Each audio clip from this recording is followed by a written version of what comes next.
Sound वगैरह आप बता दीजिएगा, आ रही है नहीं आ रही है जरा सा प्लीज। साउंड वगैरह आ रही है, स्क्रीन शेयर हो रही है, आप जरा चेक कर लें प्लीज, मुझे रिप्लाई कर दें।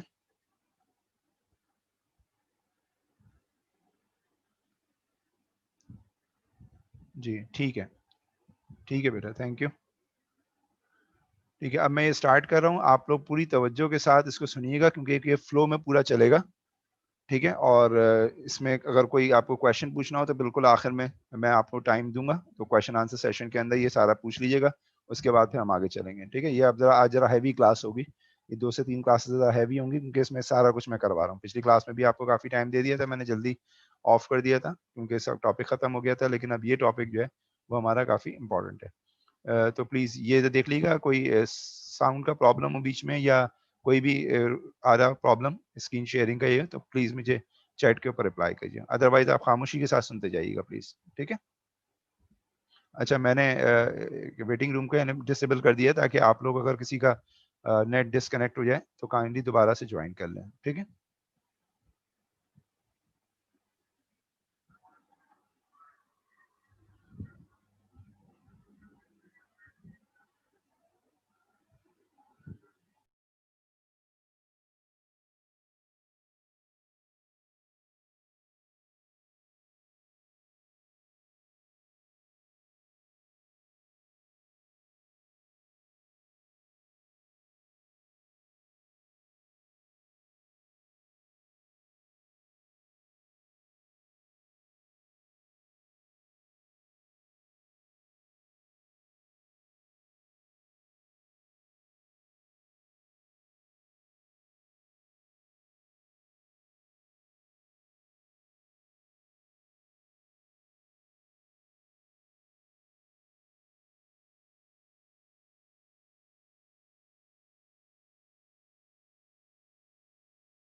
दोबारा बैठ कर पढ़िएगा इसे, अभी कॉपी करने के चक्कर में नहीं पढ़िएगा, ये मैं पीडीएफ भेजूंगा आपको एज यूजुअल जिस तरह से भेजता हूँ।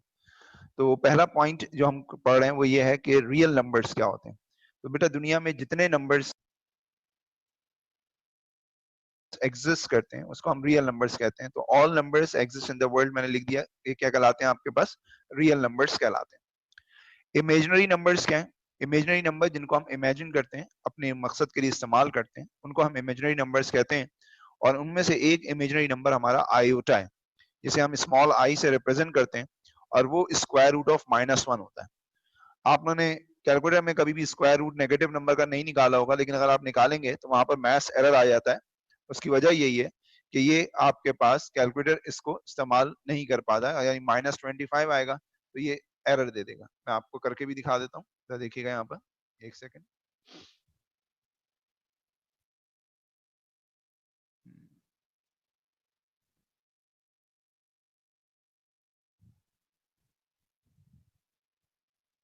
ठीक है,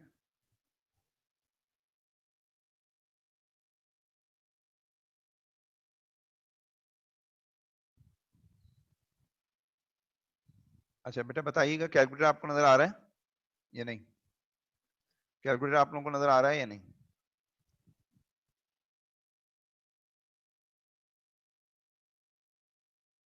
नहीं, अच्छा एक सेकेंड, अभी मैं करता हूँ, आ जाएगा इंशाल्लाह नजर।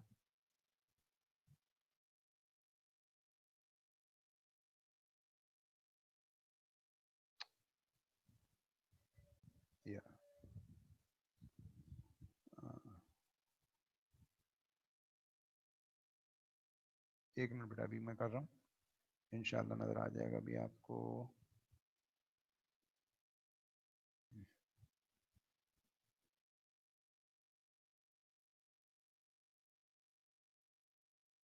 अब देखिए, अब नजर आ रहा है आपको कैलकुलेटर? ठीक है, ठीक है। अच्छा, अब नजर आ रहा है। अच्छा देखिए, मैं यहाँ पर स्क्वायर रूट निकाल रहा हूँ -25 का। ठीक है, तो आप देखें यहाँ पर आपके पास स्क्वायर रूट जो है क्या आ रहा है, मैथ्स एरर आ गया यहाँ पर। ठीक है, ये बल्कि मैं आपको विंडो यहाँ से भी दिखा देता हूँ। ये देखें, आपके पास मैथ्स एरर आ रहा है इस स्क्रीन के ऊपर। आपके पास मैथ्स एरर आ गया क्योंकि आपने नेगेटिव नंबर का वो निकाला। और करके देख लीजिए, अंडर रूट -36। तो एक सेकेंड, अंडर रूट -36, देखें यहाँ पर भी क्या आ रहा है, मैथ्स एरर आ रहा है। ठीक है जी।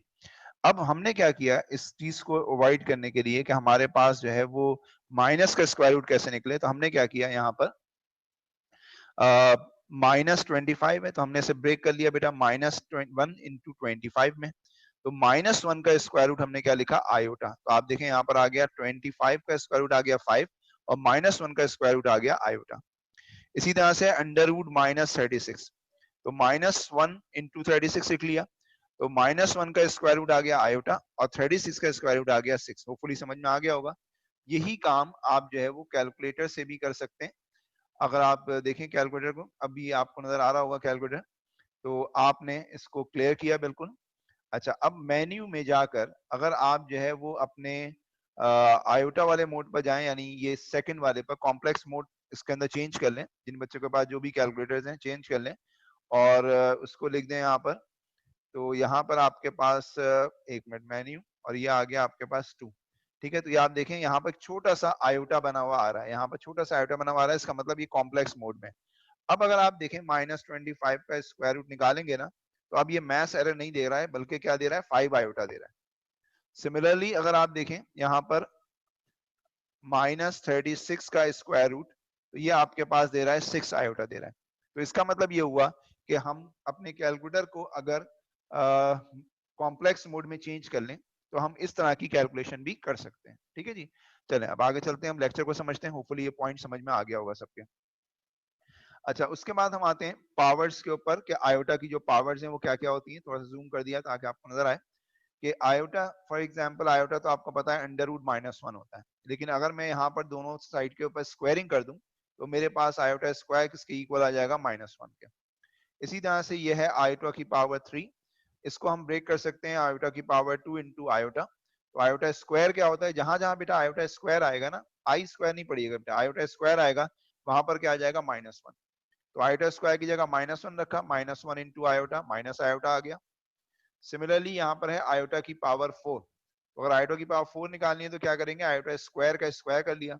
अब आयोटा स्क्वायर किसके बराबर है, -1। तो -1 का स्क्वायर करेंगे तो आ जाएगा +1। तो आपको देखिए मैंने आयोटा की 4 पावर्स निकाल कर दी। आयोटा की पावर 1 है तो अंडर रूट -1। आयोटा की पावर 2 है जो कि हमें बहुत ज्यादा इस्तेमाल करनी है, आयोटा स्क्वायर -1। आयोटा क्यूब होगा तो माइनस आयोटा, और आयोटा की पावर 4 होगी तो आपके पास जो है वो 1 के इक्वल हो जाएगा। ठीक है, मेरे ख्याल में समझ में आ गई होगी बात। तो मैंने अभी आपको जो बताया है वो ये बताया है कि रियल नंबर्स क्या होते हैं, जो नंबर दुनिया में एग्जिस्ट करते हैं उन्हें रियल नंबर्स कहते हैं। आयोटा हमारा इमेजिनरी नंबर है, हमने स्क्वायर रूट के अंदर नेगेटिव के प्रॉब्लम को सॉल्व करने के लिए बनाया है और इसकी वैल्यू -1 होती है, अंडर रूट -1। और पावर्स ऑफ आयोटा मैंने आपको 4 बताई कि आयोटा जो है सिंपल अंडर रूट -1 के बराबर होता है। आयोटा स्क्वायर जो है वो -1 के बराबर होता है। ठीक है, आयोटा क्यूब जो है वो आयोटा स्क्वायर इंटू आयोटा के बराबर होता है, और या आयोटा क्यूब माइनस आयोटा के बराबर होता है, और आयोटा की पावर 4 जो है वो 1 के बराबर होती है। अच्छा, अब आ जाए आप कॉम्प्लेक्स नंबर। कॉम्प्लेक्स नंबर में अगर आप देखेंगे तो मैंने डेफिनेशन क्या लिखी है कि sum of real and imaginary number is called complex number. यानी अगर हम रियल नंबर और इमेजिनरी नंबर को आपस में प्लस कर दें, ऐड कर दें, सम कर दें, तो उसको हम कहते हैं कॉम्प्लेक्स नंबर। और वो रिप्रेजेंट होता है किससे, स्मॉल जेड से। तो जेड का फॉर्मूला हो गया आपके पास Z equal to x plus iota Y, और ये आपके पास क्या कहलाती है, कार्टेशियन फॉर्म कहलाती है। अच्छा, इसमें कार्टेशियन फॉर्म में जो एक्स वाला पार्ट है, यानी जिसके साथ आयोटा नहीं है, उसको भी हम कहते हैं रियल पार्ट ऑफ जेड। क्या कहते हैं, real part of Z equal to X. और जिसमें आयोटा होता है उसके साथ जो नंबर लिखा होता है आयोटा के साथ, उसे हम कहते हैं इमेजिनरी पार्ट ऑफ जेड। ये इस तरह से लिखते हैं जैसे मैंने यहाँ पर लिखा है। एग्जाम्पल से आपको बता दूं और देखें, यहाँ पर मैंने लिखा है for example z equal to -3 + 4 iota है। मैं आपसे कहूँ कि इसका रियल पार्ट क्या है, इसका इमेजिनरी पार्ट क्या है। तो रियल पार्ट बेटा वो होगा z का जिसके साथ आयोटा नहीं है यानी -3, और इमेजिनरी पार्ट वो होगा जिसके साथ आयोटा है, दैट इज 4। इसी तरह से z इक्वल टू -7 आयोटा है, तो आप देखें इसमें रियल पार्ट नहीं है तो मैंने यहाँ पर 0 लिखा है। इमेजिनरी पार्ट जो है वो आयोटा के साथ वाला नंबर है, दैट इज -7, तो मैंने यहाँ पर -7 लिखा है। बिल्कुल इसी तरह से यहाँ पर देखें z इक्वल टू 3 है, तो रियल पार्ट z है लेकिन इमेजिनरी पार्ट नहीं है, तो +0 आयोटा समझ में लिखा हुआ है, तो इमेजिनरी पार्ट जो है वो 0 हो जाएगा। तो होपफुली ये समझ में आ गया होगा। खास तौर पर कैस्पिंग वाले बच्चे बेटा आप लोग मुझे जरूर बताते रहना, साथ साथ कोई प्रॉब्लम हो तो मुझे जरूर बताते रहना व्हाट्सएप के ऊपर, ठीक है। बाकी बच्चों ने तो फिर भी लेक्चर्स लिए में, या वो बच्चे जिन्होंने बिल्कुल ही स्टार्ट फ्रॉम स्क्रैच से पढ़ा हुआ है तो वो जरा सा प्लीज इसको जरा देख लें।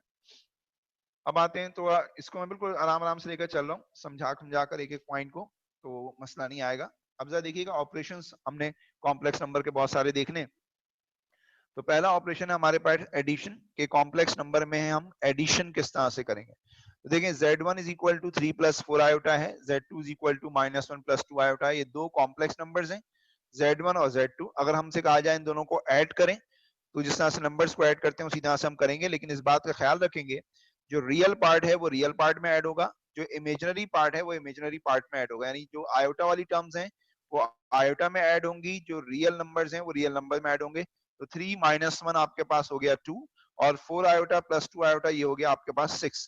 तो z1 + z2 is equal to क्या हो गया, 2 + 6 आयोटा हो गया। इसी तरह से अगर हमें इनको सब्ट्रैक्ट करना है, आप देखें मैंने यहाँ पर एक और एग्जांपल दी हुई है, सब्ट्रैक्शन करनी है तो बिल्कुल इसी तरह से होगी जिस तरह से हमने ऐड किया है। तो z1 इक्वल हो गया 3 + 4 आयोटा के, z2 इक्वल हो गया -1 + 2 आयोटा के। 3 में से 1 सब्ट्रैक्ट किया तो आपके पास नहीं, बल्कि z1 में से z2 माइनस कर रहे हैं, तो z1 मैंने पहले लिखा माइनस और फिर ब्रैकेट बनाकर -1 + 2 आयोटा लिखा।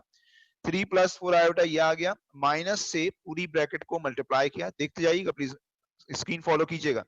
Minus minus plus, minus plus minus, 3 + 1 4 हो गया। रियल पार्ट में रियल पार्ट को ऐड कर लिया, इमेजिनरी पार्ट में इमेजिनरी पार्ट को, तो 4 आयोटा - 2 आयोटा किया तो आपके पास आ गया 2 आयोटा। तो जब भी दो कॉम्प्लेक्स नंबर को आपस में ऐड करेंगे या सब्ट्रैक्ट करेंगे तो रियल नंबर्स रियल नंबर में ऐड हो जाएंगे और इमेजिनरी नंबर्स इमेजिनरी नंबर्स में ऐड और सब्ट्रैक्ट हो सकते हैं। तीसरी चीज मैंने आपको बतानी है मल्टीप्लाई, कि किस तरह से हम कॉम्प्लेक्स नंबर को आपस में मल्टीप्लाई करते हैं। तो z1 आपको गिवन है 3 - 2 आयोटा, z2 आपको गिवन है -1 + आयोटा, और इन दोनों कॉम्प्लेक्स नंबर को आपस में मल्टीप्लाई करना है। तो बिल्कुल इसी तरह से करें जिस तरह से अलजेब्रा मल्टीप्लाई होगा पूरी ब्रैकेट से अगली वाली, फिर -2 आयोटा मल्टीप्लाई होगा पूरी ब्रैकेट से यहाँ पर, 3 × -1 -3, 3 × आयोटा 3 आयोटा, फिर -2 आयोटा × -1, तो माइनस माइनस प्लस हो गए, 2 iota 1 = 2 iota, minus plus minus 2 iota × iota 2 iota square हो गए। बेटा एक बात का ख्याल रखना है आपने, -3 3 आयोटा + 2 आयोटा 5 आयोटा हो गया, -2। इस बात का ख्याल ये रखना है कि जहां कहीं भी आयोटा स्क्वायर आएगा, जहां कहीं भी आयोटा स्क्वायर आएगा वहां -1 रख देना है। ऊपर मैंने आपको बताया था ये कैसे होता है, जहां आयोटा आया तो वहां पर आयोटा ही रखें, लेकिन आयोटा स्क्वायर जहां पर आए वहां पर -1 जरूर रखिएगा। तो बेटा माइनस माइनस प्लस हो गया, 2 1 = 2, -3 + 2 -1 हो गया, और 5 आयोटा मैंने as it is copy down कर दिया। होपफुली यहां तक समझ में आ गया होगा। ठीक है, आपका कोई रिप्लाई नहीं आता तो इसका मतलब ये है कि आपको समझ में आ रहा है। ठीक है कैस्पियन वाले बच्चों,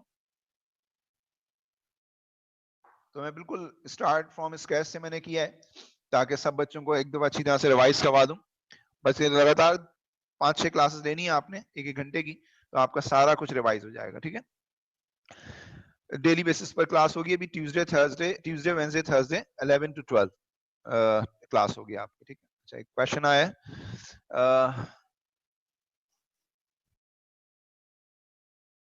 अच्छा जी, कॉन्जुगेट जो है वो आपके पास जवाब, बेटा ये अभी तो मैं बिल्कुल बेसिक्स पढ़ा रहा हूँ, मैं अभी कुछ क्वेश्चन नहीं करवा रहा बीच में। ठीक है, कॉन्जुगेट जो है वो आपके पास इस तरह से है। ठीक है बेटा आयशा, कॉन्जुगेट किस तरह निकालते हैं हम, अब आगे आ जाइए जरा प्लीज। कॉन्जुगेट हम किस तरह से निकालते हैं किसी कॉम्प्लेक्स नंबर का, हमारे पास z है equal to x + iota y, ये हमारे पास एक कॉम्प्लेक्स नंबर है। और z बार है आपके पास x minus iota y। z बार क्या होगा? x minus iota y। इसे हम कहते हैं कॉन्जुगेट। जब किसी भी कॉम्प्लेक्स नंबर का कॉन्जुगेट निकालते हैं तो उसको z बार या z स्टेरिक से रिप्रेजेंट करते हैं, और निकालने के लिए करते क्या है, जो आपका इमेजिनरी पार्ट है उसकी साइन चेंज करते हैं। जैसे कि यहाँ पर प्लस थी तो देखें यहाँ पर मैंने माइनस कर दी, देखें, और अगर माइनस होगी तो प्लस करेंगे। रियल पार्ट की साइन चेंज नहीं होगी बेटा, याद रखिएगा, सिर्फ और सिर्फ इमेजिनरी पार्ट की साइन चेंज होगी। तो ये आ गया -3 + 4 आयोटा, तो इसका कॉन्जुगेट क्या हो जाएगा? -3 - 4 आयोटा। देखें रियल पार्ट की साइन सेम है, इमेजिनरी पार्ट की साइन मैंने चेंज कर दी। 2 - 7 आयोटा, तो रियल पार्ट की साइन वही है, 7 आयोटा यानी इमेजिनरी पार्ट की साइन मैंने माइनस है तो यहाँ पर प्लस कर दी।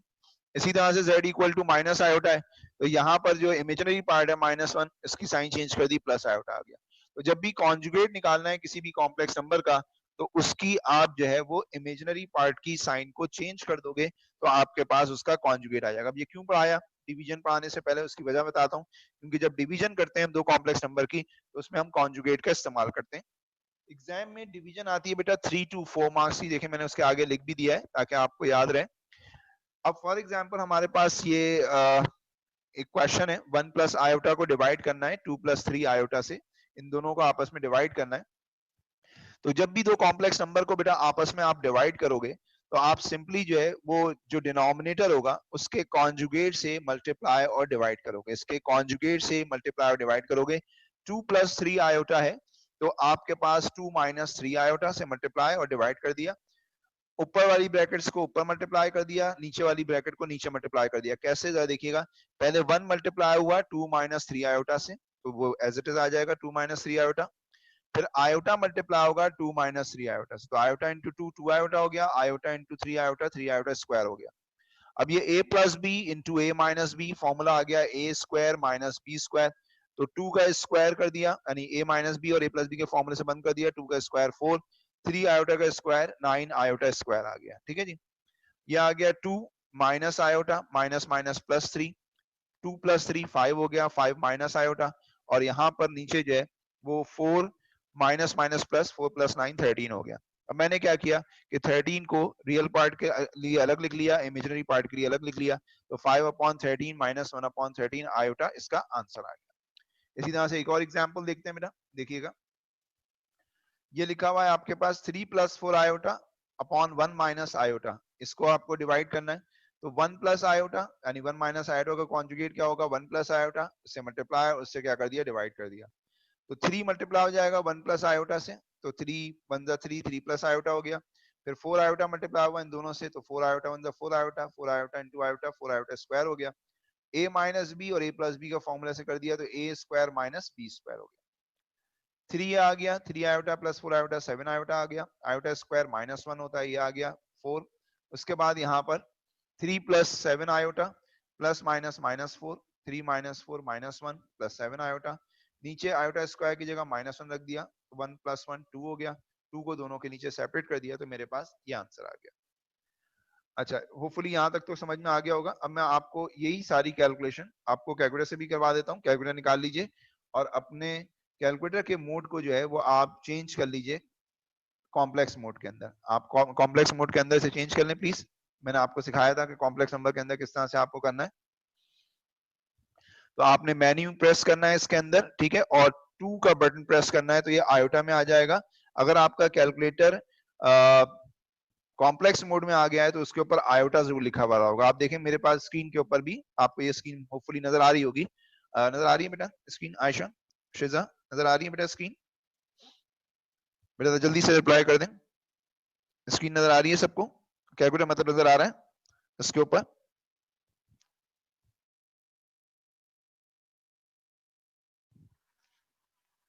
ठीक है, नजर आ रहा है। ठीक है बेटा, सबको नजर आ रहा है कह रहे हैं। अब जरा इसको जरा देखें किस तरह से होगा ये। एक सेकंड, फिर कैलकुलेटर बंद हो गया। ठीक है जी, अब देखें बेटा यहाँ पर मैंने क्या करना था, यहाँ पर जो है मुझे ऐड करना था किसके अंदर? 3 + 4 आयोटा।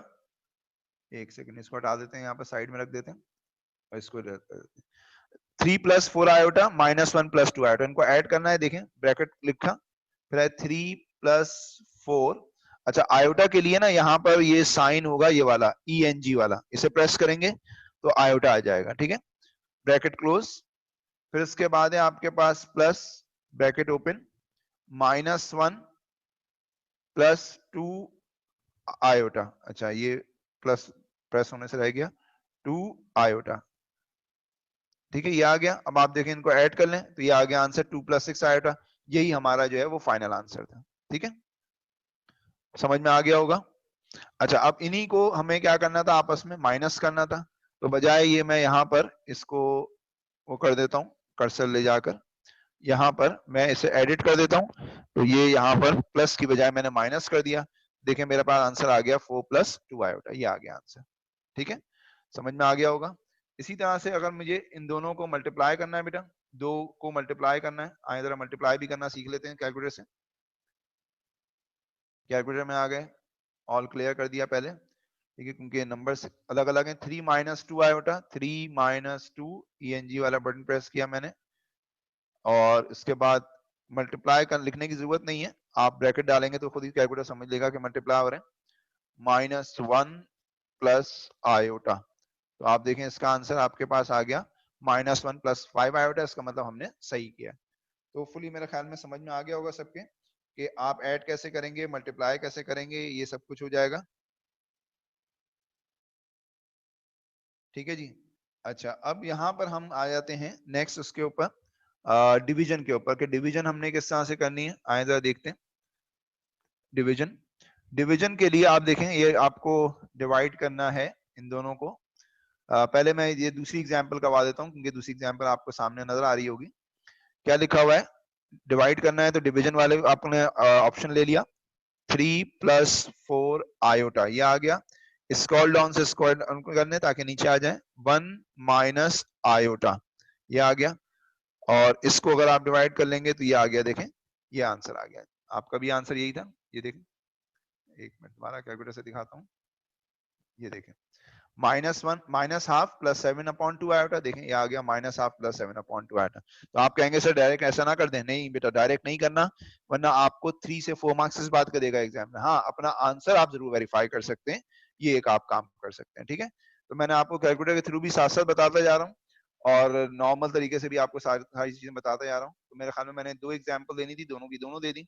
अब बड़ी काम की चीज आई और ये बहुत ज्यादा एग्जाम में आती है कि किसी कॉम्प्लेक्स नंबर का स्क्वायर रूट कैसे निकालते हैं। और बेटा इसका आंसर आप कैलकुलेटर से वेरीफाई नहीं कर सकते, तो फिलहाल जो है वो आपको इसी से काम चलाना पड़ेगा। अच्छा आपको कोई प्रॉब्लम हो तो प्लीज व्हाट्सएप जरूर कीजिएगा, ठीक है। अब आप देखें कि स्क्वायर रूट किस तरह निकालेंगे, इसके लिए मैंने कम से कम 2 एग्जाम्पल रखी हैं आपको पूरा प्रोसीजर समझाने की। एक एग्जाम्पल से हो सकता है पूरा समझ में ना आए, दूसरी एग्जाम्पल से इंशाल्लाह समझ में आ जाएगा, लेकिन आप इसको जरा कैलकुलेशन को, इसके अलजेब्रा को जरूर फॉलो कीजिएगा। देखें क्या कह रहे हैं, square root of a complex number आपके पास है कि किसी कॉम्प्लेक्स नंबर का स्क्वायर रूट कैसे निकालेंगे। 4 आयोटा, आपको 3 - 4 आयोटा का स्क्वायर रूट निकालना है, तो आप कैलकुलेटर से निकालने जाओगे तो कैलकुलेटर आपको नहीं निकाल कर देगा, ठीक है। आपने क्या करना है जरा देखिएगा, ये एक मेथड है, इसके अलावा भी और मेथड होते हैं, लेकिन क्योंकि जहां तक अभी मैंने पढ़ाया है वहां तक यही मेथड काम आ सकता है, अभी फिलहाल मैं इससे बता रहा हूँ, फिर आगे जाकर और भी मेथड आपको बताऊंगा, ठीक है। अब आप देखें याद रखिएगा कि किसी कॉम्प्लेक्स नंबर का अगर आप स्क्वायर रूट निकालते हो तो वो भी एक कॉम्प्लेक्स नंबर ही आएगा। तो मैंने उस कॉम्प्लेक्स नंबर के आंसर को अज्यूम कर लिया a + b आयोटा, यानी 3 - 4 आयोटा का स्क्वायर रूट निकाल रहा हूँ, तो जाहिर है वो कॉम्प्लेक्स नंबर आएगा। तो कॉम्प्लेक्स नंबर को हमने a + b आयोटा अज्यूम कर लिया कि भाई इसका आंसर जो है वो a + b आयोटा है। तो इसका मतलब अगर मुझे a और b की वैल्यूज मिल जाए तो मेरा मामला जो है वो आसान हो जाएगा और मैं उसका स्क्वायर रूट लिख दूंगा, तो ए और बी मेरे आंसर्स होंगे। तो ए और बी को आखिर में जब निकाल लूंगा तो इस जगह मैं प्लग इन करूंगा, ठीक है। देखिएगा सबसे पहला काम बेटा मैंने ये किया कि यहाँ पर स्क्वायर रूट खत्म करने के लिए दोनों तरफ स्क्वायरिंग कर दी, इधर से स्क्वायरिंग की तो स्क्वायर रूट रिमूव हो गया, इधर स्क्वायरिंग की तो ये आ गया। अब वही फॉर्मूला जो बचपन से पढ़ते हुए आ रहे हैं, जो आइडेंटिटी है हमारे पास a + b होल स्क्वायर की, तो क्या फॉर्मूला होता है, a² + b² + 2ab, और ये आ गया। ए है a² + b आयोटा का स्क्वायर है तो हो जाएगा b² iota square plus 2ab iota, 2ab iota ये आ गया इज इक्वल टू 3 - 4 आयोटा। अब इसको थोड़ा सा ऊपर कर लेते हैं सॉल्व करने के लिए। मैंने आपसे कहा था कि जब भी आयोटा स्क्वायर देखेंगे तो उसकी जगह -1 रख देंगे, तो मैंने रख दिया यहाँ पर -1, तो ये आ गया a² - b², बाकी तमाम टर्म्स को मैंने कॉपी डाउन कर दिया, आप देख सकते हैं। अच्छा, अब ये भी आपका एक कॉम्प्लेक्स नंबर है लेफ्ट साइड के ऊपर, ये भी आपका कॉम्प्लेक्स नंबर है राइट साइड के ऊपर।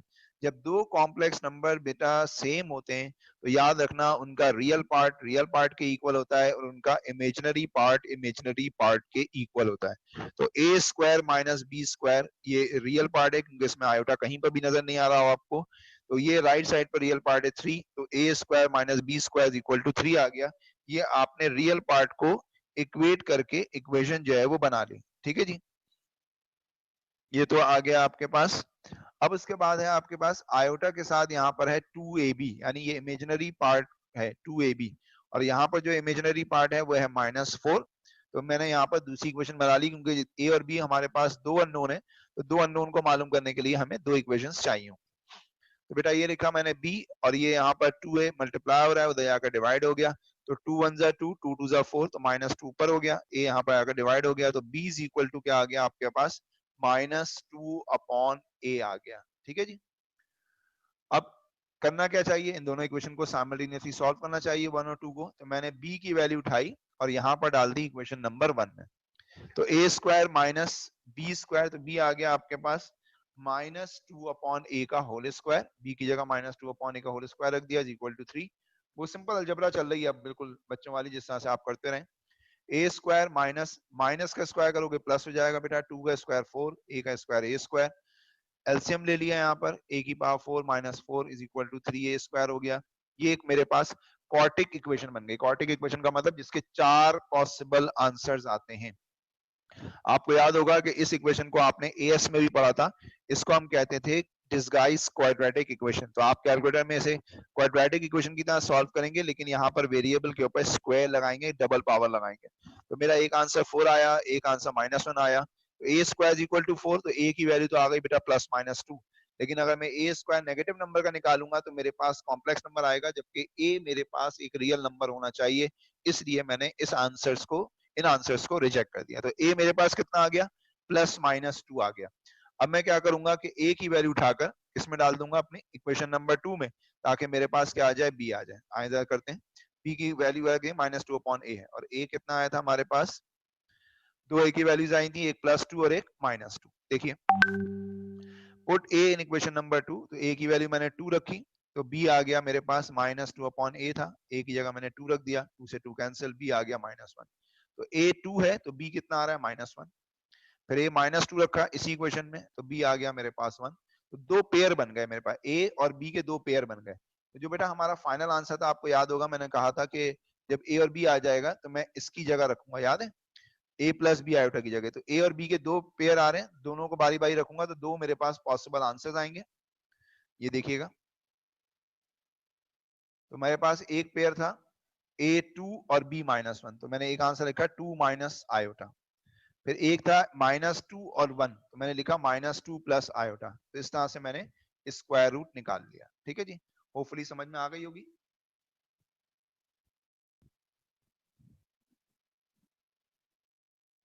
जी बेटा, बेटा थोड़ा सा रिप्लाई कर दें प्लीज, समझ में आ गया।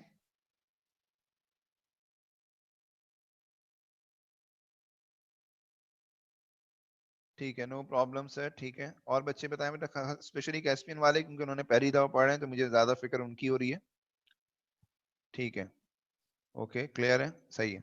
अच्छा बेटा, अब दूसरी एग्जांपल आप लोग देखें यहाँ पर, मैं आपको थोड़ा सा तेज चल के बताऊंगा। अच्छा, कुछ बच्चों के वहां पर भी रिप्लाई आ रहे हैं। नो प्रॉब्लम सर, जी से समझ में आ गया, ठीक है, या ठीक है, ओके शायद बेटा कोई प्रॉब्लम नहीं है। ठीक है, अब आप आ जाएं नेक्स्ट एग्जाम्पल पर, एग्जाम्पल नंबर 2 के ऊपर। ठीक है, हातिम भी कह रहे हैं ऐसे समझ में आ गया, थैंक यू बेटा। अच्छा, अब जरा देखें, फाइन, एक और एग्जांपल लिए मैंने, मुझे अंदाजा था कि शायद कुछ हो सकता है बच्चों को समझ में नहीं आया, तो इसलिए मैं दो एग्जांपल ले ली। तो इससे जरा क्विकली कर लेते हैं, ठीक है, ऐसे ही जैसा देख लेते हैं। √5 + 12 आयोटा, तो square root 5 + 12 iota, same procedure adopt होगा जो हमने पिछले वाली एग्जाम्पल में किया। पहले हमने स्क्वायर रूट खत्म करने के लिए स्क्वायरिंग कर ली, फिर इसको खोल दिया फॉर्मूले से, आयोटा स्क्वायर की जगह -1 रख दिया। फिर वही इसी तरह से आ गया आपके पास के लेफ्ट साइड पर राइट साइड के ऊपर दो कॉम्प्लेक्स नंबर बन गए। तो रियल पार्ट को रियल पार्ट से इक्वेट कर लिया, इमेजिनरी पार्ट को इमेजिनरी पार्ट से इक्वेट कर लिया। बी की वैल्यू यहाँ से निकाल ली, 2 6 12, तो बी आ गया 6 अपॉन ए। b की वैल्यू उठाकर बेटा इस वाली इक्वेशन में डाल दी, जिस तरह से पिछले वाले क्वेश्चन में किया था। तो 36 अपॉन ए स्क्वायर आ गया। यहाँ पर a की हमारे पास क्वाड्रेटिक इक्वेशन बन गई। अब आप देखें कितनी आसानी से फ्लुएंटली समझ में आ रहा है आपको।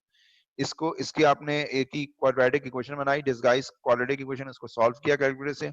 एक आंसर 9 आ गया, एक -4 आ गया। इसको रिजेक्ट कर देंगे क्योंकि स्क्वायर रूट नेगेटिव नंबर का आयोटा की फॉर्म में आ जाएगा। ए आ जाएगा आपके पास +-3, ये आ गया आपके पास। अब ए की वैल्यू उठाकर इक्वेशन नंबर 2 में डाल देंगे आप। इक्वेशन नंबर 2 में डाल देंगे ए की वैल्यू 3। तो बी होता है 6 अपॉन ए, तो ए आ गया आपके पास, बी आ गया 6 अपॉन 3, तो बी 2 आ गया। तो ए 3 है तो बी 2 है, ए -3 है तो बी आपके पास -2 है। तो ए और बी के दो पेयर्स बन गए। तो स्क्वायर रूट हमने निकाल लिया 3 + 2 आयोटा एंड -3 - 2 आयोटा, ये हमने स्क्वायर रूट दोनों का निकाल लिया। होपफुली समझ में आ गया होगा। इसमें तो मेरा ख्याल में कोई प्रॉब्लम नहीं है।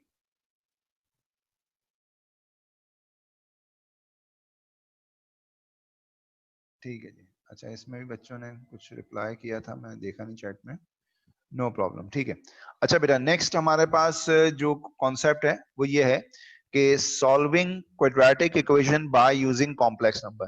कह रहे हैं कि अगर कॉम्प्लेक्स नंबर्स हों, कॉम्प्लेक्स नंबर के जरिए क्वाड्रेटिक इक्वेशन कैसे सॉल्व करते हैं, आए जरा सीखते हैं। पहली मैंने एग्जांपल लिए, 4-5 बल्कि 7-8 एग्जांपल हम चलेंगे यहाँ पर, उसमें हर तरीके के क्वेश्चन करेंगे। कह रहे हैं solving quadratic equation by using complex number. पहली इक्वेशन मैंने लिखी x² + 9 = 0। तो बेटा +9 को मैंने राइट साइड पे बेटा मैं भेजा, मैंने -9 हो गया। फिर मैंने यहाँ पर x निकाला स्क्वायर रूट ऑफ -9। तो स्क्वायर रूट जब निकालते हैं तो आपको मालूम होगा प्लस माइनस लगाते हैं। तो 9 को मैंने ब्रेक कर लिया 9 × -1। तो -1 का स्क्वायर रूट आपको पता है आयोटा होता है, और 9 का स्क्वायर रूट 3 होता है। तो आपके पास इसके दो आंसर्स आ गए। कौन कौन से हमारे पास दो आंसर आ गए? एक आ गया आपके पास x = 3 आयोटा, चेक करें। और एक आ गया x = -3 आयोटा। एक चीज आपने नोटिस की है नहीं, दोनों आंसर एक दूसरे का कॉन्जुगेट है। चेक करें, दोनों आंसर्स एक दूसरे का कॉन्जुगेट है। ठीक है, तो कॉम्प्लेक्स नंबर की खास बात ये होती है कि जब एक क्वाड्रेटिक इक्वेशन के अंदर आता है तो हमेशा जो क्वाड्रेटिक इक्वेशन के आंसर्स आते हैं वो हमेशा एक दूसरे के कॉन्जुगेट होते हैं। यानी कॉम्प्लेक्स आंसर आ रहे हैं तब वो एक दूसरे का कॉन्जुगेट होंगे। ठीक है, और एग्जाम्पल करवाता हूँ, देखें जरा इसमें भी। यहाँ पर लिखा हुआ है आपके पास x² + 6x + 10 = 0। तो यहाँ पर क्वाड्रेटिक इक्वेशन थी। अच्छा, मैं इसे भी कैलकुलेटर के जरिए सॉल्व करके भी दिखा दूंगा, लेकिन आपको पहले प्रोसीजर समझा दूं। पहले प्रोसीजर समझ लें अपने अच्छी तरह से। A1 आ गया, B आपके पास 6 आ गया, और C आपके पास 10 आ गया। ये सारे के सारे जो कोफिशिएंट्स हैं ये बेटा रियल कोफिशिएंट है। यानी 1 है, 6 है, 10 है, ये रियल कोफिशिएंट है। रियल कोफिशिएंट का मतलब है इसमें आयोटा नहीं है, इमेजिनरी नहीं है।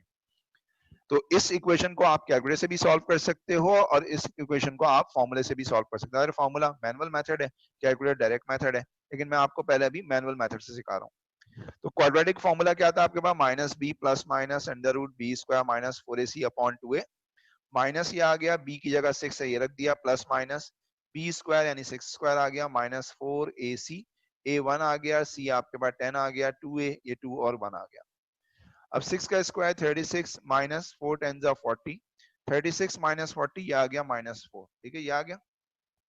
अब आपको क्या सिखाया था कि -4 है, स्क्वायर रूट के अंदर नेगेटिव होगा, तो 4 का स्क्वायर रूट तो 2 आएगा, -1 का स्क्वायर रूट आयोटा होगा। तो ये रख दिया मैंने। अच्छा, ये दोनों नंबर्स 2 से डिवाइड हो रहे हैं, तो 6 को डिवाइड किया 2 से -3 आ गया, 2 को डिवाइड किया 2 से तो प्लस माइनस आयोटा आ गया। अब आप देखें, इसको मैंने ब्रेक करके लिख दिया -3 प्लस आयोटा, -3 माइनस आयोटा। आप देखें यहाँ पर भी कॉम्प्लेक्स जो आंसर्स आ रहे हैं वो दो आ रहे हैं, और दोनों एक दूसरे का कॉन्जुगेट है। याद है ना, कॉन्जुगेट वाली बात मैंने आपको समझाई थी। कॉन्जुगेट का मतलब होता है कि रियल पार्ट की साइन सेम रहे, इमेजिनरी पार्ट की साइन चेंज हो। तो प्लस आयोटा है तो उसका कॉन्जुगेट जो है वो क्या हो गया? माइनस आयोटा हो गया। ठीक है जी, ये समझा दिया आपको।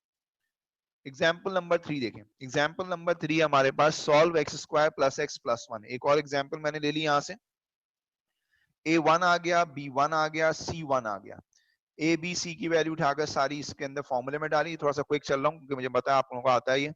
और 1 - 4 -3 आ गया, -1 का स्क्वायर रूट आयोटा, 3 का स्क्वायर रूट 3 आ गया। तो यहाँ पर भी दो आंसर आ गए। देखें, -1 प्लस आयोटा √3/2 और -1 माइनस आयोटा √3/2। तो तीन एग्जाम्पल दी, तीनों में आपने एक बात नोटिस की कि जब भी क्वाड्रेटिक इक्वेशन के कॉम्प्लेक्स आंसर्स आ रहे हैं तो हमेशा वो एक दूसरे का कॉन्जुगेट है, हमेशा वो एक दूसरे का कॉन्जुगेट है।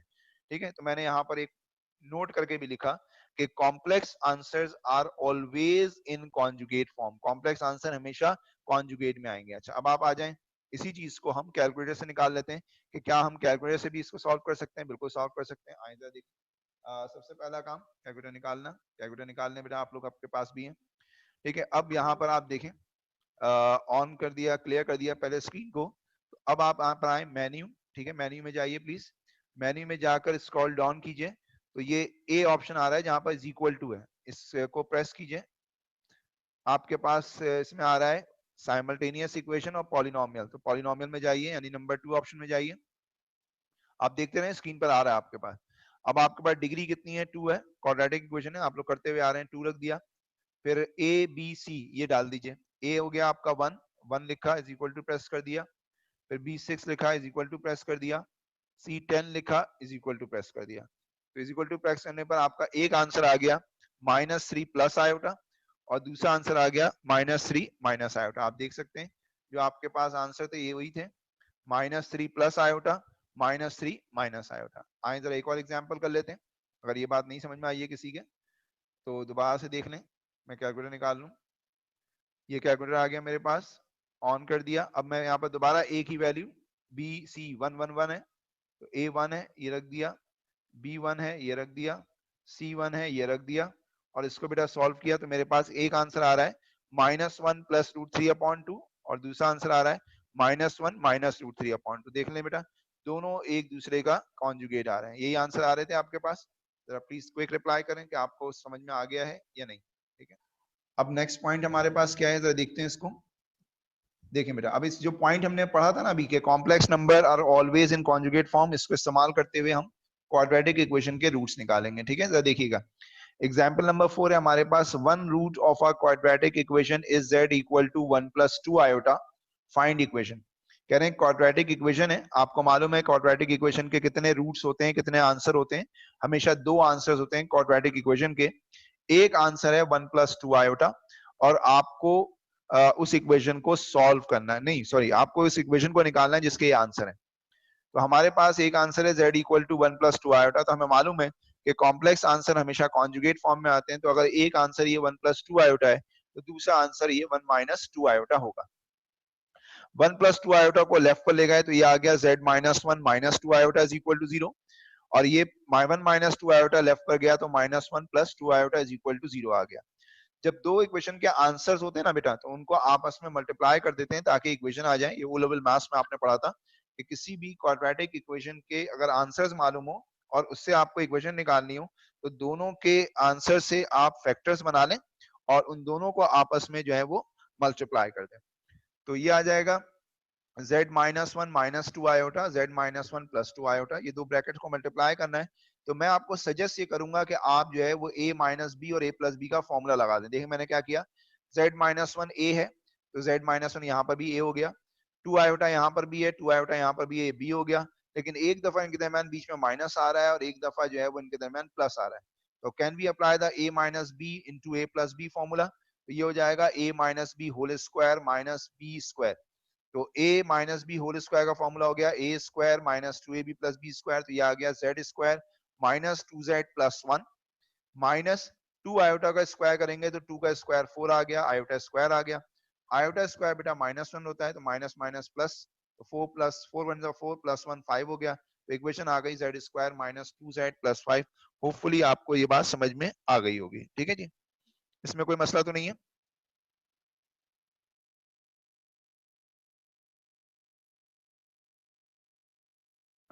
ऑल क्लियर सर, ठीक है, और कोई मसला नहीं सर, नो प्रॉब्लम सर, ठीक है इमाद। और तमाम स्टूडेंट्स ही बैठे हैं बेटा, मेरे ख्याल में समझ में आ गया। अल्फा वालों को जरा प्लीज रिप्लाई जरूर करो कि तुम लोग को समझ में भी आ रहा है या नहीं।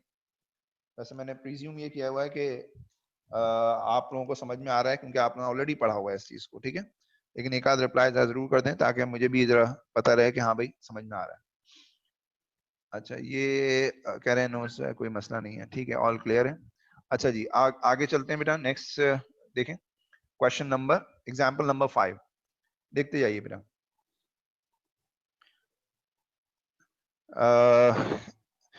हमारा मीन कह रहे हैं ये सर समझ में आ गया, मुहिब भी कह रहे हैं सर समझ में आ गया, उस्मा कह रही है very productive sir, no problem, thank you Usma for your compliment. Example number 5, given that x equal to 2, x equal to 2 आपके पास है। ये सर या मैं मॉडुलस आगे आकर करवाऊंगा, अभी मैंने इसे स्किप किया जानबूझकर, ठीक है।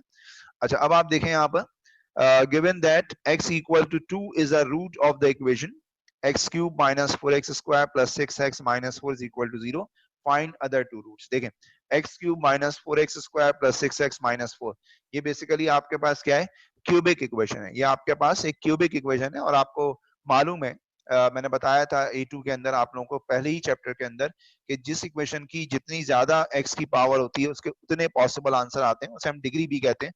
तो x cube minus 4x square plus 6x minus 4 is equal to 0, तो यहाँ पर हमारे पास एक क्यूबिक इक्वेशन है, तो इसके 3 पॉसिबल आंसर होंगे, तो या 3 पॉसिबल रूट्स कह लें।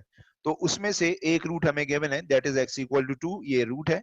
आपको दो बाकी जो 2 रूट्स हैं वो मालूम करने हैं। तो इसके लिए मैंने अभी जो मेथड इस्तेमाल किया है, इसको हम कहते हैं कोफिशिएंट कंपेयरिंग मेथड। कौन सा मेथड कहते हैं हम? Coefficient comparing method. ये आपको ऑलरेडी आपको मैं कहाँ करवा चुका हूँ, पार्शियल फ्रैक्शन, ठीक है जी। अब आ जाए दोबारा से देखते हैं। अब ये आपके पास क्यूबिक इक्वेशन है, x cube minus 4x square plus 6x minus 4। 2 को अगर मैं लेफ्ट साइड पर ले जाऊं तो मेरे पास पहला फैक्टर बन जाएगा x माइनस 2। अब जाहिर है ये क्यूबिक है, ये लीनियर फैक्टर है, तो लीनियर फैक्टर अगर क्वाड्रेटिक फैक्टर से मल्टीप्लाई होगा तो क्यूबिक जनरेट करेगा। इसलिए मैंने यहाँ पर अज्यूम किया कि इसका जो दूसरा जो फैक्टर है वो क्वाड्रेटिक है और वो इस फॉर्मेट में। तो अब मुझे कंपेयरिंग करनी है, एबीसी निकालना है, तो ये आप लोगों को बहुत अच्छी तरह से आता है क्योंकि आपने ऑलरेडी पार्शियल फ्रैक्शन पढ़े हुए हैं। तो x को मल्टीप्लाई किया पूरी ब्रैकेट से बेटा मैंने, फिर माइनस 2 से मल्टीप्लाई किया पूरी ब्रैकेट से। अब उसके बाद लेफ्ट और राइट पर मैं कोफिशिएंट को कंपेयर करूंगा। तो मैं हायर पावर से कंपेयर कर रहा हूं बेटा, x क्यूब के जो आपके पास कोफिशिएंट है वो 1 है, a इज इक्वल्स टू 1 हो गया। यहाँ पर x क्यूब का कोफिशिएंट a है तो a 1 हो गया। तो मैंने कोफिशिएंट ऑफ x क्यूब को राइट और लेफ्ट पर कंपेयर किया तो एक एक ही था, तो इसका मतलब ये है कि मेरे पास a की वैल्यू आ गई 1। उसके बाद फिर मैंने एक्स स्क्वायर को कंपेयर किया, तो x square is equal to left side पे एक्स स्क्वायर की सिर्फ एक टर्म है और उसका कोफिशिएंट है -4, ये रखा मैंने -4। राइट साइड पर एक्स स्क्वायर का कोफिशिएंट है b, ठीक है, ये आ गया। और राइट साइड पर एक और भी एक्स स्क्वायर का कोफिशिएंट है, दैट इज -2 है, ये आ गया आपके पास। तो a की जगह मैंने 1 रख दिया यहाँ से उठाकर, तो 2 1 2 हो गया, तो ये b की वैल्यू आ गई मेरे पास -2। इसी तरह से फिर जाहिर सी निकालना है, तो थर्ड कोफिशिएंट x को कंपेयर किया, तो इज इक्वल टू के लेफ्ट साइड पे x का कोफिशिएंट 6 है, इज इक्वल टू के राइट साइड पे x का कोफिशिएंट बेटा c है और -2 भी है, तो ये रख दिया। b की वैल्यू उठाकर -2 मैंने यहाँ पर प्लग इन कर दी, तो c मेरे पास आ गया 2, तो a आ गया, b आ गया, c आ गया। तो मेरे पास जो मेरे पास जो इक्वेशन आ गई क्वाड्रेटिक वो आ गई ax square plus bx plus c is equal to 0। a की जगह बेटा मैंने 1 रख दिया, b की जगह मैंने -2 रख दिया, सी की जगह मैंने 2 रख दिया। इस इक्वेशन को मैंने with the help of calculator जो है वो सॉल्व किया। ये जरा देखिएगा, अगेन वही कहानी जो स्टोरी हमने पढ़ी थी वो हम करते हैं। a की जगह 1 रखते हैं, ठीक है, आप भी कैलकुलेटर से कर सकते हो। b की जगह -2 रखा मैंने और c की जगह 2 रखा मैंने, तो ये मेरे पास आ गया आंसर 1 प्लस आयोटा और दूसरा आंसर आ गया 1 माइनस आयोटा। तो ये पूरी क्वाड्रेटिक इक्वेशन मैंने सॉल्व कर ली, तो ये मेरे पास 2 आंसर आ गए। होपफुली आपको समझ में आ गया होगा, एक आंसर 2 था और बाकी जो 2 आंसर थे वो 1 plus iota 1 minus 2 iota 1 minus iota भी आ गया और दोनों आंसर एक दूसरे का कॉन्जुगेट आ रहे हैं, ठीक है। तो मेरे ख्याल में तो समझ में आ गया आपके, ठीक है। और ये कह रहे हैं आपको इमाद नो प्रॉब्लम सर। हाँ बेटा, और कोई मसला तो नहीं है किसी को? बेटा बताइए प्लीज।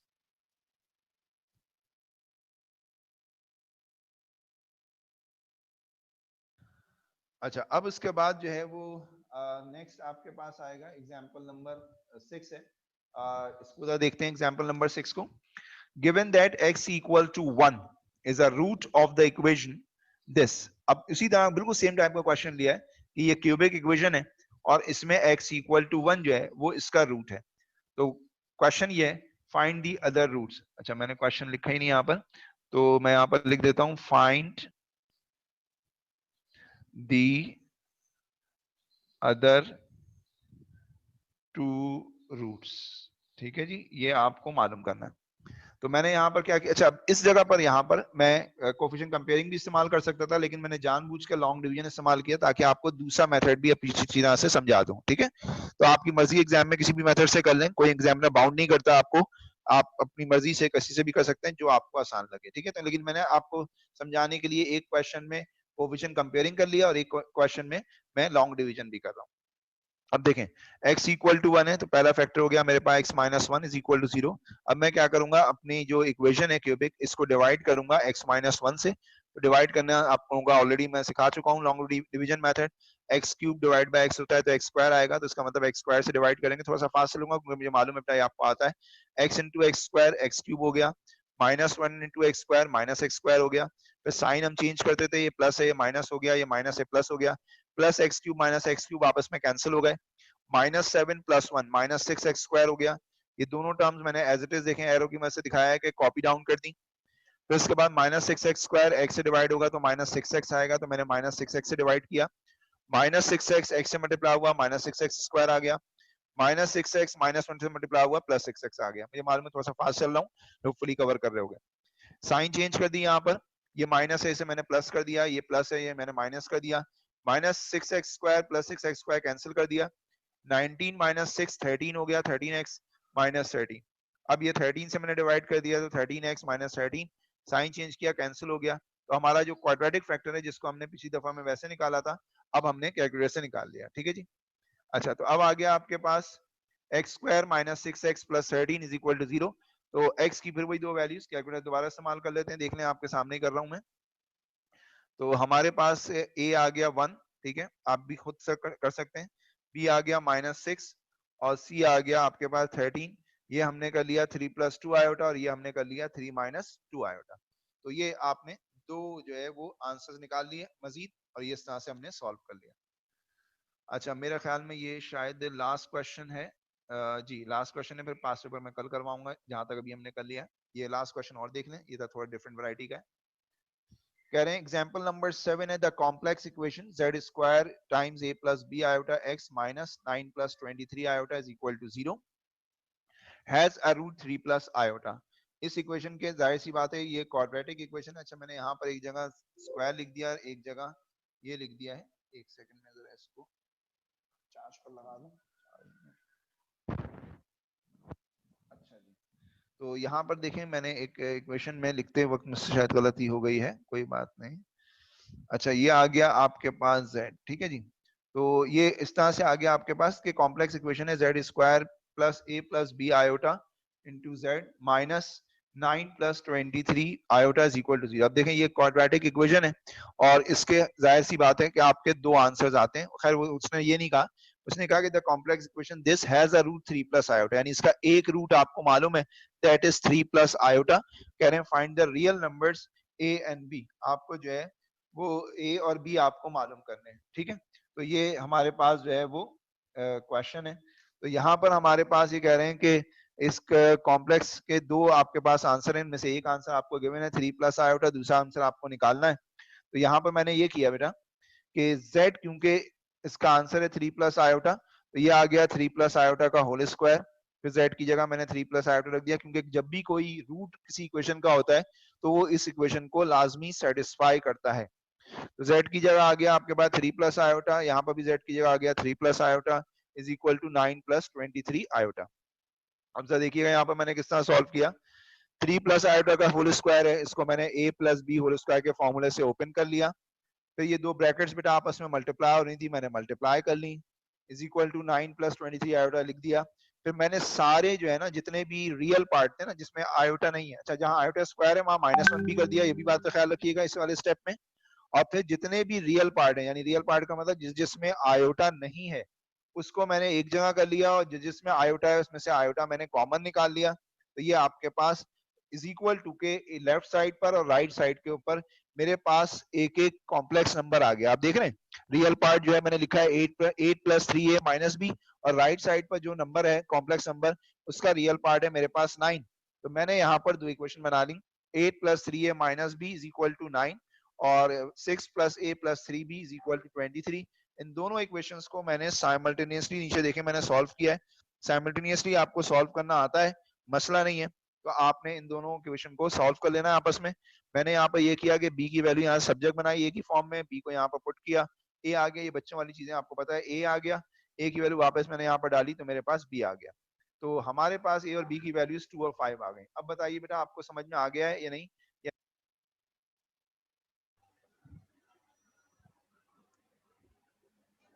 जी बेटा रिप्लाई कर दें आप लोग, यहाँ तक समझ में आ गया आपके? Okay ELISA.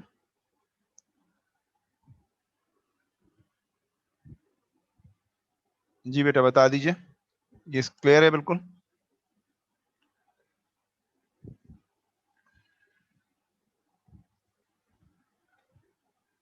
ओके जुनैद। अच्छा ये चैप्टर इतना कोई मुश्किल नहीं है, लेकिन इसमें चीजें बहुत सारी हैं छोटी छोटी ना, तो वो जरा आपको देखनी पड़ेंगी। अच्छा इसके बाद मैं आपको एक 5 मिनट आप लोग गैप ले लें और कुछ पानी वानी पीकर आ जाएं, कुछ खाकर आ जाएं। मैं स्टार्ट करता हूं। मैं यहाँ पर मैसेज लिख दूंगा चैट के ऊपर, तो आप लोग आ जाइएगा। मैं जरा इसको अ, आप लोगों के लिए इस जो मेरे पास फाइल है पीडीएफ, ये मैं आपको भेजता हूँ। जब तक 10 मिनट्स, यार 10 मिनट ज्यादा हो जाएंगे। चलो अच्छा 10 मिनट्स तो खैर नहीं, लेकिन 5-6 मिनट में आ जाओ तुम लोग। असल में ज्यादा हो जाएंगे, अगली क्लास भी है ना मेरी 2 बजे। मैं वापसी में शायद जल्दी छोड़ दूं, लेकिन ये कि अभी ये कर लो, क्योंकि मुझे आज ये काम अच्छा खासा करवाना है, ताकि मैं चाह रहा हूँ कि कॉलेज खुलने से पहले पहले ये कॉम्प्लेक्स नंबर तक हमारा फिनिश हो जाए और फिर हम आगे चलें। ठीक है, जल्दी से कुछ खा पी कर आ जाओ, फटाफट जाओ।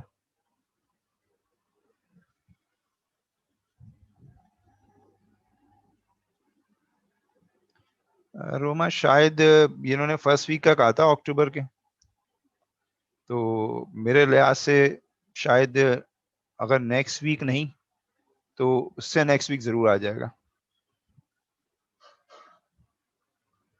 5 मिनट का ब्रेक ले लें, कुछ खा पी लें, फिर बात करते हैं।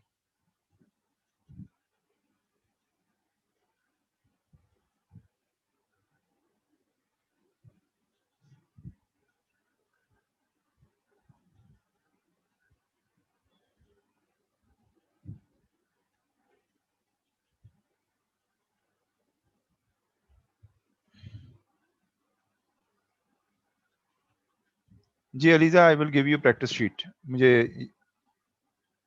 अभी देनी है, मैं आपको आखिर में बताऊंगा, और प्रैक्टिस शीट भेजूंगा इसके क्वेश्चंस की।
ओके बेटा, मेरे ख्याल में अब हम स्टार्ट करते हैं। सारे बच्चे तकरीबन आ चुके हैं और इसमें कुछ क्वेश्चंस पास पेपर्स की भी हैं, फिर हम आगे भी बढ़ेंगे।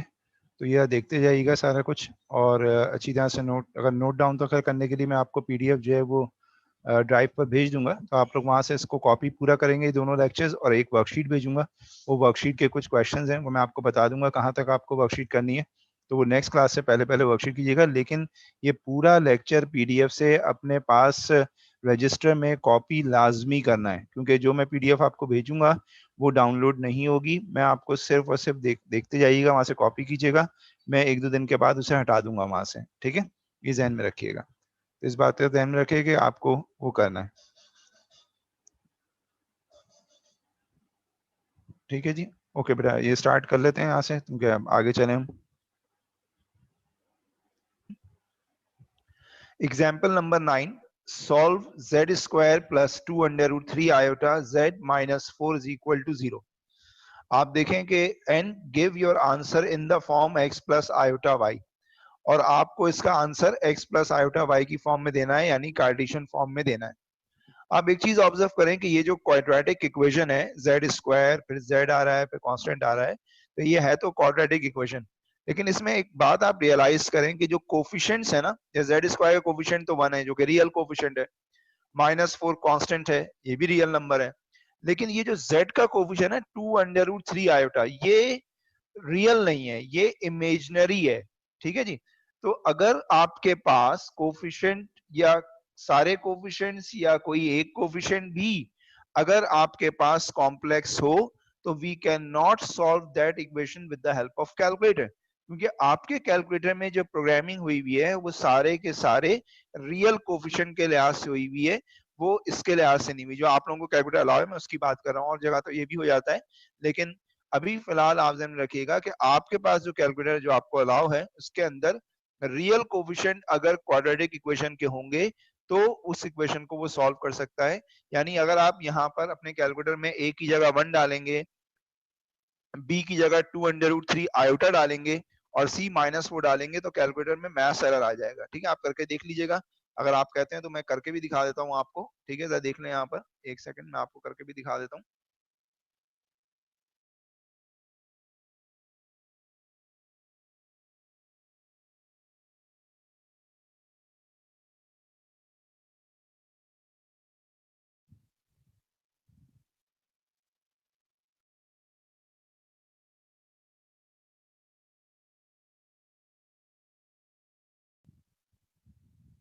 एक सेकंड बेटा।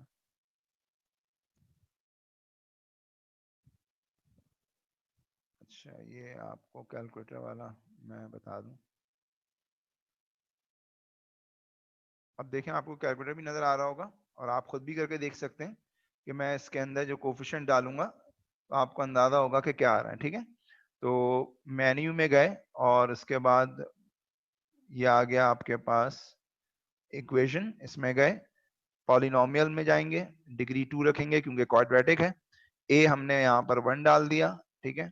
और उसके बाद ये डाल दिया हमने 2 अंडर रूट 3, ठीक है?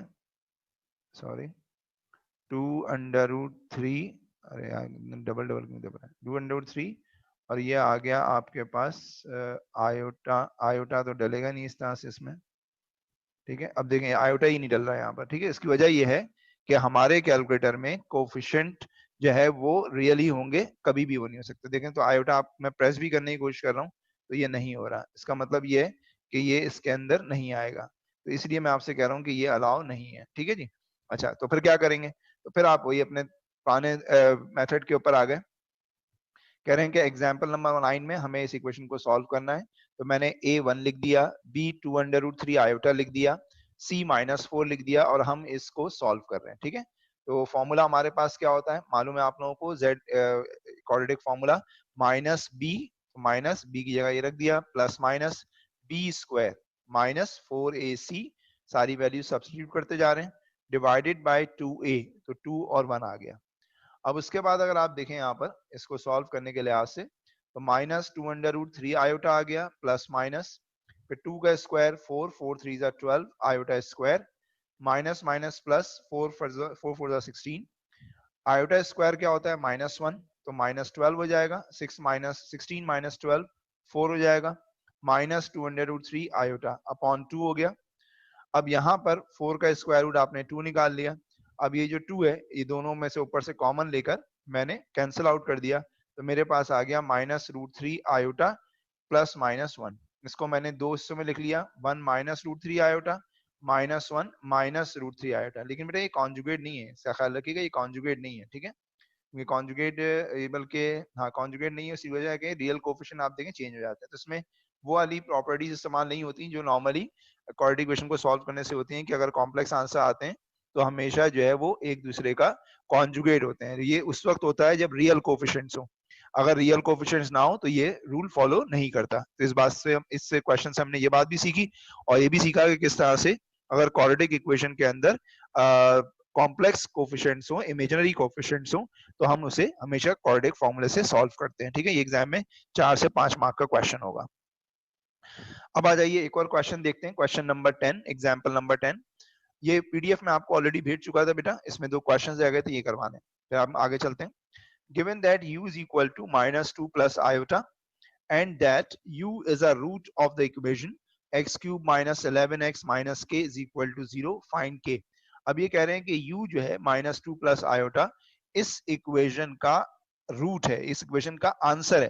तो कोई भी रूट जो है जब किसी इक्वेशन का होता है तो उस इक्वेशन को लाजमी सेटिस्फाई करता है।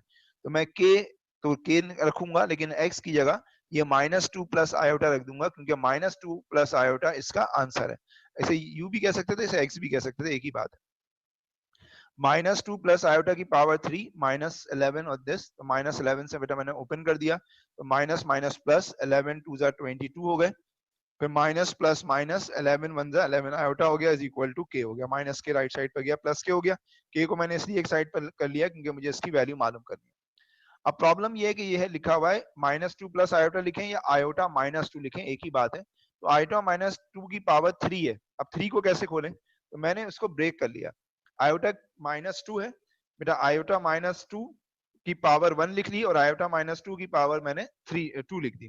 तो ये बेस सेम है तो पावर ऐड हो जाएंगी, लेकिन इससे फायदा ये हुआ कि आयोटा -2 की पावर 2 है, तो इसे मैंने a minus B whole square वाली आइडेंटिटी से ओपन कर लिया, and that is a square minus 2ab plus B square. तो आयोटा स्क्वायर माइनस 2ab 2 टू जा 4 आयोटा प्लस बी स्क्वायर यानी 2 का स्क्वायर कर दिया मैंने। अब यहाँ पर देखें आयोटा स्क्वायर -1 हो गया, बाकी सारा कॉपी डाउन हो रहा है। -1 हो गया, -4 आयोटा प्लस 4, 4 -1 कितना हो गया 3, 3 -4 आयोटा। अब दोबारा से देखें यहाँ पर ये दोनों ब्रैकेट्स आ गई, तो मैंने इनको मल्टीप्लाई कर लिया, ओपन कर लिया। पहले आयोटा को मल्टीप्लाई किया इन दोनों से, फिर -2 को मल्टीप्लाई किया उन दोनों से, इसे ओपन कर लिया। जहां आयोटा स्क्वायर है मैंने वहां पर -1 रख दिया, ठीक है। तो ये प्लस हो गया। जितने भी नंबर्स हैं वो आप देखें, आयोटा वाले नंबर्स कैंसिल हो रहे हैं। 3 iota plus 8 iota 11 iota, 11 minus 11 iota cancel हो गए। 22 प्लस 4 26, 26 माइनस 6 तो 20 आ गया के। होपफुली इसमें समझ में आ गया होगा। तो अगर आपको बात समझ में आ गई है तो प्लीज रिप्लाई करें, वरना फिर हम एक सेकंड बेटा। अच्छा जी, आर्गन डायग्राम हो गई। आर्गन डायग्राम करने के बाद ये आर्गन डायग्राम आपको समझ में आ गई कि ये पिक्टोरियल रिप्रेजेंटेशन है कॉम्प्लेक्स नंबर की, और इसके अंदर हमारे पास रियल पार्ट होता है, इमेजिनरी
यस बेटा, स्क्रीन शेयर हो रही है आप लोगों को? बताइएगा, आवाज आ रही है मेरी? थोड़ा सा प्रॉब्लम हो गया था यहाँ पे। ठीक है। अच्छा बेटा, इसके बाद नेक्स्ट। ओके बेटा, ठीक है, आ रही है। एक दो बच्चे जब जवाब दे देते हैं तो मैं छोड़ देता हूँ। अब ठीक है अब्दुलरहमान। अच्छा, आर्गन डायग्राम जो है ये पहले मैं आपको समझा दूं और उसके बाद फिर आगे जो है वो आप कंटिन्यू कर लीजिएगा इसको। देखें, आर्गन डायग्राम बेसिकली, आर्गन नाम था एक मैथमेटिशियन का, जिसने एक किसी भी कॉम्प्लेक्स नंबर को पिक्टोरियल फॉर्म में यानी पिक्चर की फॉर्म में रिप्रेजेंट किया, तो इसलिए इसको हम आर्गन डायग्राम भी कहते हैं। तो आर्गन डायग्राम बेसिकली एक पिक्टोरियल रिप्रेजेंटेशन है एक कॉम्प्लेक्स नंबर की। आपको नजर आ रहा होगा जैसे यहाँ पर कि अगर आपके पास z equal to x plus iota y है, ये कार्टेशियन फॉर्म है आपके पास किसी भी कॉम्प्लेक्स नंबर की, और इसमें से हम x और y अगर पिक कर लें तो कोऑर्डिनेट्स हैं, तो हम इस x और y के जरिए एक पॉइंट प्लॉट कर सकते हैं यहाँ पर। और दूसरी बात ये कि जब आर्गन डायग्राम बनाते हैं तो जैसे ये एक्स एक्सिस होता है तो उस एक्सिस को जो है वो हम रियल एक्सिस कहते हैं रादर देन एक्स एक्सिस, और वाई एक्सिस को हम जो है वो इमेजिनरी एक्सिस कहते हैं। और ये जो x और y है यानी ये जो रियल पार्ट है, क्योंकि x जो है वो रियल पार्ट होता है z का और y जो है वो इमेजिनरी पार्ट होता है z का, तो x और y के जरिए एक पॉइंट बनाते हैं और उस पॉइंट को ओरिजिन की मदद से जब ज्वाइन कर लेते हैं तो उसको हम कहते हैं ये उसकी आर्गन डायग्राम है, उसे हम z से रिप्रेजेंट करते हैं। तो मैं आपको मुख्तलिफ आर्गन डायग्राम आपको बनाना सिखा देता हूँ एग्जाम्पल से, देखिएगा आसान सी बात है। For example z equal to -3 + 4 iota है यहाँ पर, तो आप देखें इसका जो रियल पार्ट है वो -3 है, तो मैंने -3 और ये जो इमेजिनरी पार्ट है ये 4, इस -3 4 से ये पॉइंट यहाँ पर बनाया और इस पॉइंट को मैंने एरो की मदद से ओरिजिन से ज्वाइन कर दिया। तो ये जो रेड से मैंने एरो बनाया है इसको हम क्या कहते हैं? Argand diagram. आप कहेंगे सर ये तो बहुत ही बच्चों वाली बात है, सिंपल सी है। अच्छा, अब इसको जरा देख लें, इसके अंदर मैंने एक ही डायग्राम के अंदर 3 आर्गन डायग्राम आपको बना कर दिखाई है, ये देखिएगा। Z1 is equal to 4। अब आप देखें इसके अंदर रियल पार्ट तो है लेकिन इसके अंदर इमेजिनरी पार्ट नहीं है। तो जो रियल पार्ट है आपके पास 4, इसको मैंने सिर्फ रियल एक्सेस पर बनाया, 4 से मार्क किया और इसको ओरिजिन से ज्वाइन कर दिया। तो जो ब्लैक कलर का एरो है ये बेसिकली किसको शो कर रहा है? Z1 कॉम्प्लेक्स नंबर को शो कर रहा है, क्योंकि इसका इमेजिनरी पार्ट नहीं है। इसी तरह से Z2 इज इक्वल टू आपके पास क्या है? 3 आयोटा है। तो यहाँ पर देखें इसका रियल पार्ट नहीं है, सिर्फ इमेजिनरी पार्ट है, तो ये 3 जो है वो वाई एक्सिस के ऊपर आ गया। तो ये जो आपके पास कॉम्प्लेक्स नंबर है ये आपका Z2 हो गया। इसी तरह से -1 माइनस आयोटा है, तो यहाँ पर देखें रियल पार्ट -1 है, इमेजिनरी पार्ट भी -1 है, तो ये पॉइंट यहाँ पर आ गया, उसे भी एरो की मदद से ज्वाइन कर लिया। तो जब भी किसी भी कॉम्प्लेक्स नंबर की अगर आपसे आर्गन डायग्राम बनाने को बोलेंगे तो आप ये रफ सा स्केच कर दीजिएगा, प्योर उसके ऊपर बनाने की जरूरत नहीं है कि ग्राफ पेपर वगैरह इस्तेमाल करें। तो आई होप कि आपको समझ में आ गया होगा। जरा सा रिप्लाई कर दें प्लीज, समझ में आ गया है नहीं, ताकि फिर मैं आगे चलूं। तो सिंपल सी बात है, ठीक है, आपको समझ में आ गई है। और बच्चे भी थोड़ा सा रिप्लाई कर दें प्लीज, जिन जिनको समझ में आ गई है क्विकली, ताकि फिर हम आगे चलें। रिपीट कर दूं हुजैफा? अच्छा, हुजैफा क्या चीज़ समझ में नहीं आई वैसे, थोड़ा सा बताएंगे ताकि मैं उसी चीज़ को एलैबोरेट करूं। आप या तो फोकस नहीं कर रहे थे या आपने देखा नहीं, तो पूरा पूरा समझा देता हूँ, कोई मसला नहीं है, लेकिन आप बताएं जरा जल्दी से।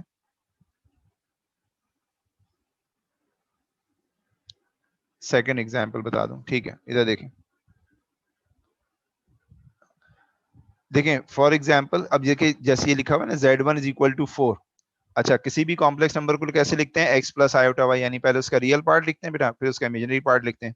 तो 4 इसका रियल पार्ट है, इमेजिनरी पार्ट है नहीं, तो इमेजिनरी पार्ट 0 काउंट होगा। तो यहाँ पर जो कोऑर्डिनेट्स हो जाएंगे वो हो जाएंगे 4,0, यानी अगर मैं यहाँ पर लिखूं तो मैं इस तरह से लिखूंगा ऐसे कि Z1 के लिए जो कोऑर्डिनेट्स हो गए ये हो गए 4,0। तो आप देखें 4,0 यहाँ पर x एक्सिस पर प्लॉट किया जो कि रियल एक्सिस कहलाता है, उसके बाद उसे ओरिजिन से ज्वाइन कर दिया। इसी तरह से Z2 है, ये है 3 आयोटा, तो मैं इसे यूं लिख सकता हूँ 0,3। तो 0,3 कहाँ पर हो जाएगा? वाई एक्सिस के ऊपर हो जाएगा। इसी तरह से Z3 है, ये हो जाएगा आपके पास -1 और -1। तो आप देखें -1 और -1 जो है वो थर्ड एक्सिस में आ गए, तो ये 3 मैंने बना लिए।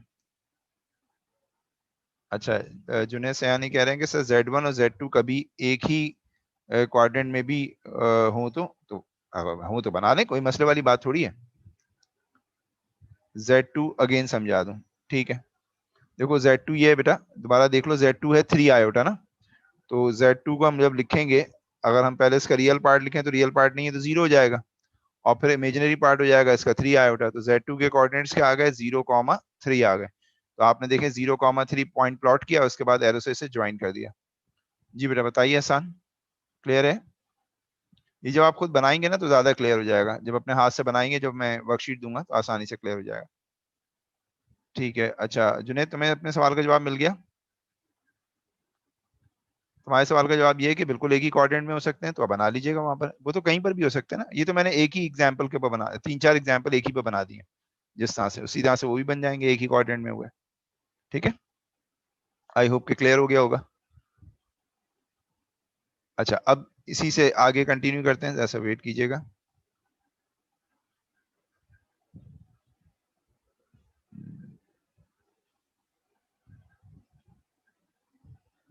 अच्छा,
ओके बेटा, यहाँ से कंटिन्यू कर लेते हैं। अच्छा जी, आर्गन डायग्राम हो गई। आर्गन डायग्राम करने के बाद, ये आर्गन डायग्राम आपको समझ में आ गई कि ये पिक्टोरियल रिप्रेजेंटेशन है कॉम्प्लेक्स नंबर की, और इसके अंदर हमारे पास रियल पार्ट होता है, इमेजिनरी पार्ट होता है, जिसकी मदद से हम पॉइंट को बनाते हैं और उस पॉइंट को एरो से ज्वाइन कर देते हैं, ओरिजिन से ज्वाइन कर देते हैं, तो हमारे पास ये आर्गन डायग्राम बन गई। इसकी मैंने 2-3 एग्जाम्पल आप लोगों को करवा दी, ठीक है। अब इसके बाद आ जाइए आगे, ये हमारे पास सबसे इंपॉर्टेंट कॉन्सेप्ट है, मॉडुलस आर्ग्यूमेंट फॉर्म। बच्चा इसी में अमूमन फंसता है, लेकिन आपको मैं डिटेल में आपको समझा रहा हूँ। ये बेटा खासतौर पर जो फर्स्ट टाइम पढ़ रहे हैं स्टूडेंट्स, वो जरूर खासतौर पर देखिएगा कि किस तरह से हम इसे कर रहे हैं। मॉडुलस आर्ग्यूमेंट फॉर्म जो है उसमें लिखा हुआ है z equal to x plus iota y. कल मैंने आपको कहा था कि ये जो फॉर्मेट है, इस या ये जो फॉर्म है, इसको हम कहते हैं कार्टेशियन फॉर्म। क्या कहते हैं? Cartesian form. और z equal to x plus iota y को अगर हम आर्गन डायग्राम से ज्वाइन करते हैं तो आपको मालूम है ये आर्गन डायग्राम बनती है। ये जो रेड एरो मैंने बनाया है ये इसकी आर्गन डायग्राम है, और ये मैंने एक्स शो किया है, ये मैंने वाई शो किया है। तो आप देखें मैंने यहाँ पर एक राइट एंगल ट्राइंगल बना दी, तो एक एक्स वाई है, और ये जो आपके पास आर्गन डायग्राम की मैग्नीट्यूड है या लेंथ है, ये बेसिकली आपके पास आर को शो करती है। इसको हम मॉडुलस भी कहते हैं। तो मॉडुलस बेसिकली लेंथ है आपके पास, ये कॉम्प्लेक्स नंबर की मैग्नीट्यूड की, यूं समझ लें, या कॉम्प्लेक्स नंबर की मैग्नीट्यूड के बराबर लेंथ है। थीटा जो है वो आपका एंगल है, and it is always always from x axis, ठीक है। तो यहाँ पर हमारे पास जो है वो आर, बेटा अभी देखता हूं मैं क्वेश्चन, एक सेकंड रुकिएगा, आपका क्वेश्चन क्या है? अच्छा, अब जरा देखें यहाँ पर, तो हमारे पास मॉडुलस है r is equal to mod z under root x square plus Y square. तो यहाँ पर ये किस तरह से फॉर्मूला आया है, आप खुद समझदार हैं, समझ सकते हैं। ये राइट एंगल ट्राइंगल है, तो मैंने इसके ऊपर पाइथागोरस थ्योरम अप्लाई कर दिया, तो R square is equal to X square plus Y square आ गया। तो आर की वैल्यू आ गई under root x square plus Y square. तो आर भी लिखते हैं बेटा और जेड का मॉडुलस भी लिखते हैं, बोथ आर सेम थिंग। या तो आप आर लिख लें या जेड का मॉडुलस लिख लें, एक ही बात है। मॉडुलस का मतलब यह है कि फॉर्मूला यह है कि एक्स का स्क्वायर करेंगे, यानी रियल पार्ट का स्क्वायर करेंगे, प्लस इमेजिनरी पार्ट का स्क्वायर करेंगे और अंडर रूट लेंगे। इस मॉडुलस वाले फॉर्मूले में आयोटा नहीं आएगा, इस मॉडुलस वाले फॉर्मूले में आयोटा नहीं आएगा, इस बात का बहुत ध्यान रखना है आपको, ठीक है। तो जब भी किसी कॉम्प्लेक्स नंबर की मॉडुलस वैल्यू निकालनी होगी तो उसके रियल पार्ट का स्क्वायर प्लस उसके इमेजिनरी पार्ट का स्क्वायर करेंगे। आप सोच रहे होंगे सर एग्जांपल नहीं दे रहे, एग्जांपल मैं नीचे आपको दूंगा बेटा, आगे आएंगी बहुत सारी एग्जांपल दे रहा हूं मैं आपको, अभी फिलहाल यहाँ तक समझ लीजिए। तो आर समझ में आ गया आप लोगों को कि आर हम किस तरह से मालूम करेंगे, ठीक है। उसके बाद है फिर आर्ग्यूमेंट। आर्ग्यूमेंट क्या है? आर्ग्यूमेंट बेसिकली एंगल होता है किसी भी कॉम्प्लेक्स नंबर का, लेकिन उस आर्ग्यूमेंट की जो आपके पास अभी फिलहाल चलें थीटा समझ लें। आर्ग्यूमेंट z इस वक्त थीटा के बराबर है और थीटा निकालने के लिए हम टेंजेंट वाली रेशियो लगाएं तो टेन होता है परपेंडिकुलर अपॉन बेस, तो टेन थीटा की वैल्यू आएगी y अपॉन x, और सिर्फ थीटा निकालेंगे तो टेन इनवर्स हो जाएगा y अपॉन x। तो इसका मतलब ये हुआ कि मैंने आपको दो चीजें बताई, एक आर में बताया कि आर कैसे निकालेंगे और एक बताया थीटा कैसे निकालेंगे, और वो आर्ग्यूमेंट के इस वक्त आर्ग्यूमेंट जेड के इक्वल है थीटा, आगे जाकर ये थोड़ा सा चेंज होगा, वो मैं बताता हूँ, ये क्वाड्रेंट वाइज चेंज हो जाता है। तो एनीवे, तो अगर कोई कॉम्प्लेक्स नंबर आपको कार्टेशियन फॉर्म में गिवन हो और आपको मॉडुलस आर्ग्यूमेंट फॉर्म में निकालना हो तो आपको दो चीजें हमेशा चाहिए होंगी बेटा, एक आर चाहिए होगा जो कि मॉडुलस होता है और एक थीटा चाहिए होगा जो कि आर्ग्यूमेंट होता है, ठीक है। अब ये आर और थीटा आ गया तो हमारे पास ये जो फॉर्मेट है जो मैंने लिखा है यहाँ पर, अगर आप गौर करें ये जो फॉर्मेट लिखा है मैंने, इसे z equal to r cos argument z plus iota sine argument z, यानी आर्ग्यूमेंट z की जगह आप थीटा भी रख सकते हो, तो r cos theta plus iota sine theta, इस फॉर्मेट को हम पोलर या मॉडुलस आर्ग्यूमेंट फॉर्म कहते हैं। इस फॉर्मेट को हम पोलर या मॉडुलस आर्ग्यूमेंट फॉर्म कहते हैं बेटा, पोलर फॉर्म भी कहते हैं, मॉडुलस आर्ग्यूमेंट फॉर्म भी कहते हैं। और दूसरा यही आर और थीटा अगर मालूम हो तो हम इस आर और थीटा को हम इस फॉर्म में लिख लें, z equal to r e की पावर आयोटा आर्ग्यूमेंट z, तो इस फॉर्म को हम एक्सपोनेंशियल फॉर्म कहते हैं। इस फॉर्म को हम क्या कहते हैं? एक्सपोनेंशियल फॉर्म भी कहते हैं। तो हमारे पास दो चीजें हो गई अगर आप गौर करें, एक तो ये कि कार्टेशियन फॉर्म में अगर कोई कॉम्प्लेक्स नंबर गिवन हो और हमें उसकी मॉडुलस आर्ग्यूमेंट फॉर्म या पोलर फॉर्म मालूम करनी हो या एक्सपोनेंशियल फॉर्म मालूम करनी हो तो हमें दो चीजें चाहिए होंगी, एक आर चाहिए होगा जिसका फॉर्मूला है under root x square plus Y square, और एक हमें थीटा चाहिए होगा उसका फॉर्मूला है tan inverse y upon x, ठीक है। अब इसमें थोड़ा सा डिटेल में हम पढ़ते हैं आर्ग्यूमेंट को कि आर्ग्यूमेंट होता क्या है एक्चुअल। वैसे तो अभी मैंने आपको बता दिया थीटा बराबर है आर्ग्यूमेंट के, लेकिन ये फर्स्ट क्वाड्रेंट था इसलिए इत्तेफाक से थीटा आर्ग्यूमेंट जेड के बराबर है। अगर ये कोई और क्वाड्रेंट होगा तो फिर थीटा से आर्ग्यूमेंट कैसे निकालेंगे आइए जरा देखते हैं। अब जरा सिर्फ मैं आर्ग्यूमेंट को फोकस कर रहा हूं, argument of a complex number. तो आप देखें आर्ग्यूमेंट z जो है उसकी रेंज मैंने लिखी है बेटा कि वो माइनस पाई से प्लस पाई होती है। एक बात का ख्याल रखिएगा कि आर्ग्यूमेंट जब भी किसी कॉम्प्लेक्स नंबर का लिखिएगा तो हमेशा रेडियन में लिखिएगा, तो रेडियन में माइनस पाई से पाई होता है, और डिग्री में अगर बात करेंगे तो माइनस 180 से प्लस 180 होता है, यानी कॉम्प्लेक्स नंबर का आर्ग्यूमेंट 180 से ज्यादा नहीं हो सकता और माइनस 180 से कम नहीं हो सकता, इस बात का ख्याल रखिएगा, ठीक है। अब मैं आपको अलग अलग क्वाड्रेंट में थीटा और आर्ग्यूमेंट के दरमियान जो है वो एक रिलेशनशिप बताता हूँ। एक बात और इंपॉर्टेंट है वो बता दूं कि इस वाले फॉर्मेट में जिसमें theta equal to tan inverse y upon x निकालने, इस वाले फॉर्मूले में थीटा निकालने के लिए जब आप वाई और एक्स की वैल्यूज रखोगे ना तो बेटा विदाउट साइन रखना, यानी साइन नहीं लगाना, भले वो माइनस में भी हो तो आप इसे प्लस लिखना। यानी जिस तरह से हम बेसिक एंगल नहीं मालूम करते थे तो बेसिक एंगल मालूम करने के लिए हम पॉजिटिव रखते थे, बिल्कुल इसी तरह से थीटा मालूम करने के लिए भी कभी भी साइन नहीं रखना, ठीक है। तो हमेशा बेसिक एंगल आएगा, बेसिक एंगल का मतलब है उसकी जो रेंज आएगी वो 0 से 90 के दरमियान में आएगी। एक बात हो गई। अब आप आ जाइए कि एक एक कोऑर्डिनेट में मैं आपको थीटा और आर्ग्यूमेंट के दरमियान रिलेशनशिप बताता हूँ। देखिए बेटा मिसाल के तौर पर कोई कॉम्प्लेक्स नंबर हमारा जो है z है जो कि फर्स्ट क्वाड्रेंट में नजर आ रहा होगा आपको, फर्स्ट क्वाड्रेंट, तो इसमें थीटा और आर्ग्यूमेंट सेम होंगे। आप देखें जो आर्ग्यूमेंट z होता क्या है, एंगल की रेंज होती है माइनस पाई से प्लस पाई, ठीक है। तो अगर आप एंटी क्लॉकवाइज चलते हो तो आपकी जो आर्ग्यूमेंट की जो रेंज आएगी वो माइनस पाई से प्लस पाई के दरमियान होगी। तो इस वक्त और थीटा क्या होता है, जो एक्स एक्सिस के साथ एंगल होता है तो वो ये वाला एंगल होगा। उसका मतलब फर्स्ट क्वाड्रेंट में आर्ग्यूमेंट z और थीटा दोनों क्या होंगे, सेम होंगे।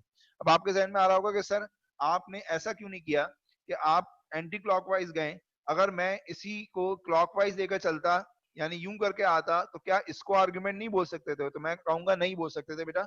उसकी वजह यह है कि हमारा आर्ग्यूमेंट माइनस पाई से बड़ा होना चाहिए, जबकि ये वाला एंगल माइनस पाई से और ज्यादा हो गया है, तो इसलिए हम इस वाले एंगल को जो है वो आर्ग्यूमेंट कंसिडर नहीं कर सकते। इसके लिए हमें एंटी क्लॉकवाइज ही जाना होगा। ठीक है जी।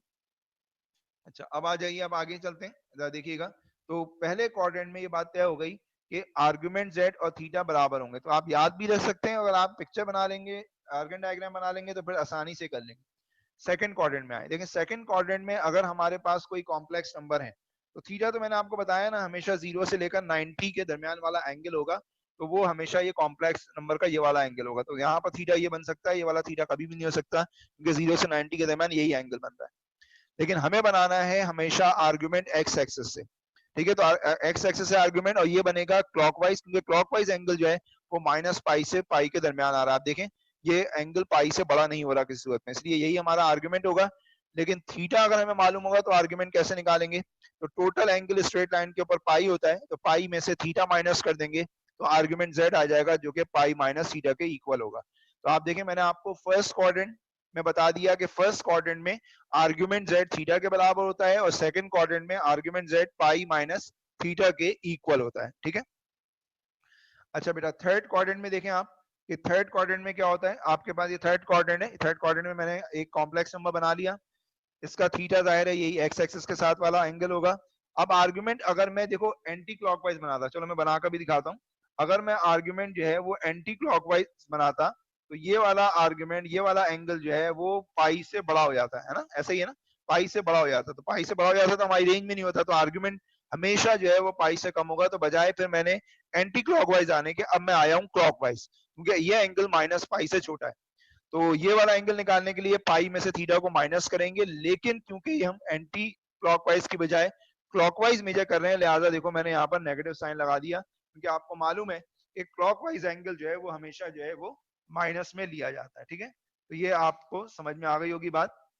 तो थर्ड क्वाड्रेंट में भी बता दिया मैंने आपको क्या रिलेशनशिप होता है थीटा में और आर्ग्यूमेंट में। अब आ जाइए फोर्थ क्वाड्रेंट के ऊपर, तो फोर्थ क्वाड्रेंट के ऊपर भी अगर आप देखें तो ये हमारे पास फोर्थ क्वाड्रेंट है, ये फोर्थ क्वाड्रेंट है, और उसके अंदर एंगल थीटा ये है।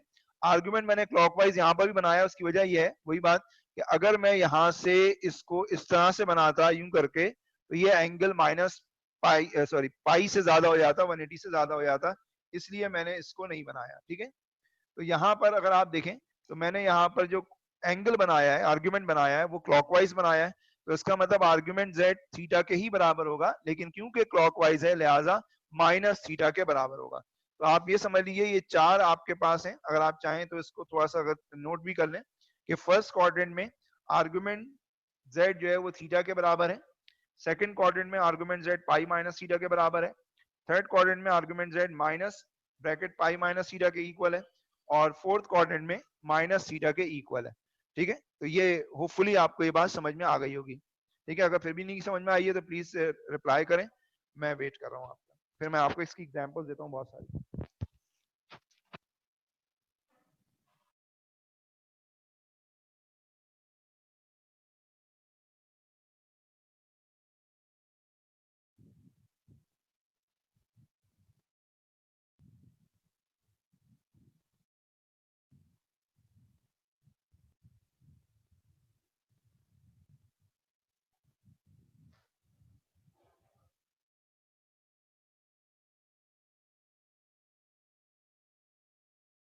अच्छा जी, देखते हैं बेटा आपके क्या क्या क्वेश्चंस आ रहे हैं। कह रहे हैं कि सही है, ठीक है, हो जाएगा सभी। अच्छा, और इसके बाद जो है वो हमारे पास शाहजेब पे क्वेश्चन आया है कि सर आर्गुमेंट की वैल्यू 180 से ग्रेटर क्यों नहीं हो सकती। बेटा इसकी रेंज बनाई है उन्होंने, ये डिफाइन है आर्गुमेंट, तो ये डेफिनेशन है कि आर्गुमेंट की जो रेंज है वो माइनस पाई से पाई होती है। जैसे हमने बेसिक एंगल की बनाई है कि बेसिक एंगल हमेशा 0 से 90 के दरमियान होता है, तो इसलिए इन्होंने आर्गुमेंट की रेंज हमेशा बनाई है कि ये माइनस पाई से पाई के दरमियान में होता है। ठीक है, तो इसकी कोई वैसे कोई लॉजिक नहीं है, ये स्टैंडर्ड डिफाइन है। अच्छा जी, अब आते हैं जरा क्वेश्चन की तरफ, एग्जाम्पल की तरफ। कह रहे हैं कि draw the Argand diagram of the following complex number. सबसे पहले बात यह है कि जो कॉम्प्लेक्स नंबर आपको गिवन है उनकी आपको आर्गन डायग्राम बनानी है। Also right in modulus argument form and exponential form, और उसको आपको मॉडुलस आर्ग्यूमेंट फॉर्म में लिखना है, यानी पोलर फॉर्म में भी लिखना है और एक्सपोनेंशियल फॉर्म में भी लिखना है। तो मैंने अभी आपको क्या बताया था, जरा से एक दफा रिकैप कर लें। मैंने कहा था कि जब भी आपको कार्टेशियन फॉर्म से मॉडुलस आर्गुमेंट फॉर्म में जाना है या एक्सपोनेंशियल फॉर्म में जाना है तो दो चीजें चाहिए, एक आर चाहिए और एक थीटा चाहिए। तो बेटा आर का फॉर्मूला ये है √x² + y² और थीटा का फॉर्मूला हमारे पास ये है tan इनवर्स y/x और इसमें हम साइन नहीं डालते, याद रखिएगा। और ये इसके बाद ये इसका फॉर्मेट है, इसमें आर और आर्गुमेंट की जगह वैल्यूज रख देंगे तो हमारे पास पोलर फॉर्म आ जाएगी। और अगर हम इस वाले फॉर्मेट में रख देंगे आर और आर्गुमेंट की वैल्यू तो हमारे पास एक्सपोनेंशियल फॉर्म में आ जाएगी। ठीक है, होपफुली ये बात समझ में आ गई होगी। आइए जरा एग्जांपल करते हैं। अब देखिए मैंने ये एक एग्जांपल लिखी है, मैं हर क्वाड्रेंट में एग्जांपल दूंगा बेटा, ध्यान में रखिएगा ताकि आपको तमाम तीनों चीजें समझ में आ जाए। Draw the Argand diagram of the following complex number. Also write in modulus argument form and exponential form. ये मुझे Cartesian form given है z equal to 1 plus √3 iota and I have to change. I have to draw the Argand diagram first and then write the modulus argument form and exponential form of this Cartesian form. तो पहले मैंने ये 1 और √3 है क्योंकि दोनों positive हैं, लिहाजा मैंने फर्स्ट क्वाड्रेंट में ये एरो बना दिया जो कि आर्गन डायग्राम को शो कर रहा है। ठीक है, ये 1 है, ये √3 है। फिर मैंने मॉडुलस आर्गुमेंट फॉर्म के लिए मॉडुलस निकाला। मॉडुलस का फॉर्मूला होता है √ उसके x कंपोनेंट का स्क्वायर प्लस उसके y कंपोनेंट का स्क्वायर। नहीं, y कंपोनेंट नहीं है, बेसिकली ये इसका रियल पार्ट का स्क्वायर प्लस इसके इमेजिनरी पार्ट का स्क्वायर है। वो वेक्टर की वजह से मैंने बोल दिया कंपोनेंट। कंपोनेंट नहीं है, बेसिकली रियल पार्ट और इमेजिनरी पार्ट है। तो r की वैल्यू मेरे पास 2 आ गई। फिर थीटा निकालने का फॉर्मूला होता है tan इनवर्स y/x। तो y क्या होता है हमारा इमेजिनरी पार्ट दैट इज √3 और real part that is 1। tan inverse √3 निकालेंगे, कैलकुलेटर को रेडियन मोड में रखिएगा तो थीटा आ जाएगा आपके पास π/3, ये आपको आता है। अब मुझे क्योंकि आर्गुमेंट चाहिए लिहाजा मैंने ये देखा कि आर्गन डायग्राम तो मेरी बनी हुई है तो थीटा यही होगा, इत्तेफाक से आर्गुमेंट भी यही होगा। इसका मतलब आर्गुमेंट और थीटा दोनों इक्वल है तो आर्गुमेंट z आ गया π/3। अब जो मेरा फॉर्मेट होता है उस फॉर्मेट में मैंने वैल्यू रख दी। फॉर्मेट क्या होता है मैं एक दफा दोबारा बता दूं, z equal to r, r हो गया 2, मैंने रख दिया cos आर्गुमेंट z है π/3 plus iota sine argument z again π/3 है। तो ये फॉर्मेट जो है जो आपके सामने है ये कहलाता है हमारे पास मॉडुलस आर्गुमेंट फॉर्म या इसे हम पोलर फॉर्म भी कहते हैं। इसी तरह से z इक्वल टू 2e की पावर आयोटा आर्गुमेंट z होता है तो r2 है और आर्गुमेंट जो है वो मेरे पास π/3 है तो ये मैंने यहाँ पर π/3 रख दिया। तो z इक्वल्स टू 2e की पावर आयोटा π/3 ये मेरे पास एक्सपोनेंशियल फॉर्म हो गई। आइए जरा और एग्जांपल करते हैं, जल्दी जल्दी करते हैं। z equal to -3 + 4 iota. अब इसको आपको ड्रॉ करना था आर्गन डायग्राम में। देखें मैंने क्या किया, -3 और ये है 4 तो यहाँ पर मैंने आर्गन डायग्राम को इस तरह से बना लिया। ये सेकंड क्वाड्रेंट में है तो ये इसका थीटा है और आपको मालूम है आर्गुमेंट जो है वो x एक्सिस से होता है तो ये x एक्सिस यहाँ पर आएगा एंटी क्लॉकवाइज। ठीक है, आपको मालूम है। तो r निकाल लिया मैंने, रियल पार्ट का स्क्वायर किया प्लस इमेजिनरी पार्ट का स्क्वायर किया। Be careful about this minus sign, minus का स्क्वायर हमेशा प्लस होता है और ये r5 आ गया। थीटा की वैल्यू निकालने के लिए tan इनवर्स y/x है तो tan इनवर्स 4/3 कर दिया। देखो इसके अंदर मैंने माइनस नहीं रखा, थीटा के अंदर यहाँ पर जब निकालना है तो x और y की साइन नहीं रखनी है, याद रखना है। Theta is equal to tan inverse 4/3 निकाला, ये आया 0.927 रेडियन। तो थीटा ये आ गया मेरा, लेकिन मुझे ये आर्गुमेंट चाहिए तो पाई में से मैंने थीटा को सब्ट्रैक्ट किया तो मेरे पास आ गया 2.21। तो यहाँ पर आप देखें z जो मैंने मॉडुलस आर्गुमेंट फॉर्म है वो लिखी कि r cos argument z plus iota sine argument z, तो r5 आ गया। आर्गुमेंट जो है 2.21 है, दोनों जगह रख दिया। इसी तरह से एक्सपोनेंशियल फॉर्म थी z इक्वल टू 5 यानी r e की पावर आयोटा आर्गुमेंट z, तो r की जगह बेटा मैंने 5 रख दिया और आर्गुमेंट z की जगह नहीं, आर्गुमेंट z की जगह 2.21 रखना चाहिए था, ये मैंने गलत किया है। मैं इसे जरा करेक्ट कर दूं, एक सेकंड, वरना पे ये गलती सही नहीं होगी। मैं दोबारा से कर देता हूँ। तो यहाँ पर हमारे पास ये आ गया 5 e की पावर आयोटा और ये आ जाएगा बेटा 2.21। ठीक है जी, तो फुली समझ में आ गई होगी आप सबके।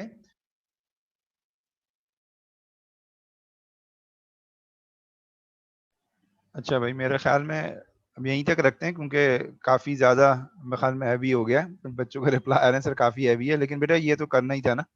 अच्छा, अब आप एक दो चीज़ें ज़हन में रखिएगा कि मैं आपको इसे सब लिंक भेज दूंगा इसका, लेकिन वीडियो भी मैं भेजूंगा लेकिन डाउनलोडेबल नहीं होगी, ध्यान रखिएगा। जो लेक्चर भेजूंगा वो भी डाउनलोडेबल नहीं होंगे। आपने वो अपनी कॉपी में उसे कॉपी करना है नेक्स्ट लेक्चर से पहले और एक वर्कशीट भेजूंगा, उसके अंदर मैं क्वेश्चंस आपको मेंशन कर दूंगा वॉइस नोट के अंदर कि कौन से क्वेश्चंस करने हैं। तो ये जो लेक्चर 2 लेक्चर्स होंगे, ये दोनों लेक्चर्स जो है वो आप अच्छी तरह से इसको सुनकर अपने पास कॉपी करके वर्कशीट कर लीजिएगा, ताकि नेक्स्ट क्लास में इससे आगे काम करवाया जाए। तो ये ज़रा हैवी चैप्टर बेटा, जब तक आप अपने पास कॉपी नहीं करेंगे आपको प्रॉब्लम आता रहेगा, ठीक है? तो ये नेक्स्ट वीक तक ये फिर वैलिड रहेगा लिंक, उसके बाद ये खत्म हो जाएगा, तो उससे पहले-पहले कॉपी कर लीजिएगा, रिस्पॉन्सिबिलिटी आपकी है। तो मैं इंशाल्लाह शाम तक व्हाट्सएप कर दूँगा आपको, ये अपलोड होने में भी टाइम लेता है लेक्चर, तो वहाँ पर देख लेंगे, ठीक है? नेक्स्ट क्लास मंडे को इंशाल्लाह, ठीक है? जो हमारी रेगुलर टाइमिंग, ठीक है रोमा? रोमा थक गई आज, हैं? और नमीर फैसल भी काफ़ी थक गए, और एक और बच्चा था वो भी बड़ा काफ़ी थक गया मेरे ख्याल में। नमीर फैसल कह रहे हैं बस सर हज़म नहीं होगा, चलो इनो पी लिया करो उसके बाद, ठीक है? मैथ्स की क्लास के बाद ज़रा उसमें होता है, ठीक है? तो इंशाल्लाह मैं अभी आपको शाम तक करता हूँ बेटा, क्योंकि वीडियो अपलोड होने में काफ़ी टाइम लेता है। तो पहले आपने जो है ना वो कर लीजिएगा। सुबह 8 से क्लासेस लगातार नमीर? लगातार? गैप नहीं है, ऐसा कैसे हो सकता है? अच्छा, चलो यानी आज हैवी डे है। ओके, यहीं तक रखते हैं। लेकिन बेटा ये लेक्चर आपने दोबारा से सुन लेने हैं, और जो लेक्चर 2 है वो कंप्लीट ज़रूर करना है। यार कुर्बान मुझे नहीं पता मंडे को कॉलेज खुलेगा या नहीं खुलेगा, अभी तक ईमेल नहीं आई। उन्होंने असल में फर्स्ट वीक ऑफ अक्टूबर कहा था, तो फर्स्ट वीक ऑफ अक्टूबर 1 से लेकर 7 तक होता है। अब आई डोंट नो वो इस वीक होगा या अगले वीक से खुलेगा। तो ये बहरहाल आप लोगों के पास इन्फॉर्मेशन आ जाएगी, मेरे पास आएगी तो मैं आप लोगों को पास ऑन कर दूंगा। तो फिर वहां पर क्लासेस हुआ करेंगे इंशाल्लाह, ठीक है? अल्लाह हाफिज बेटा।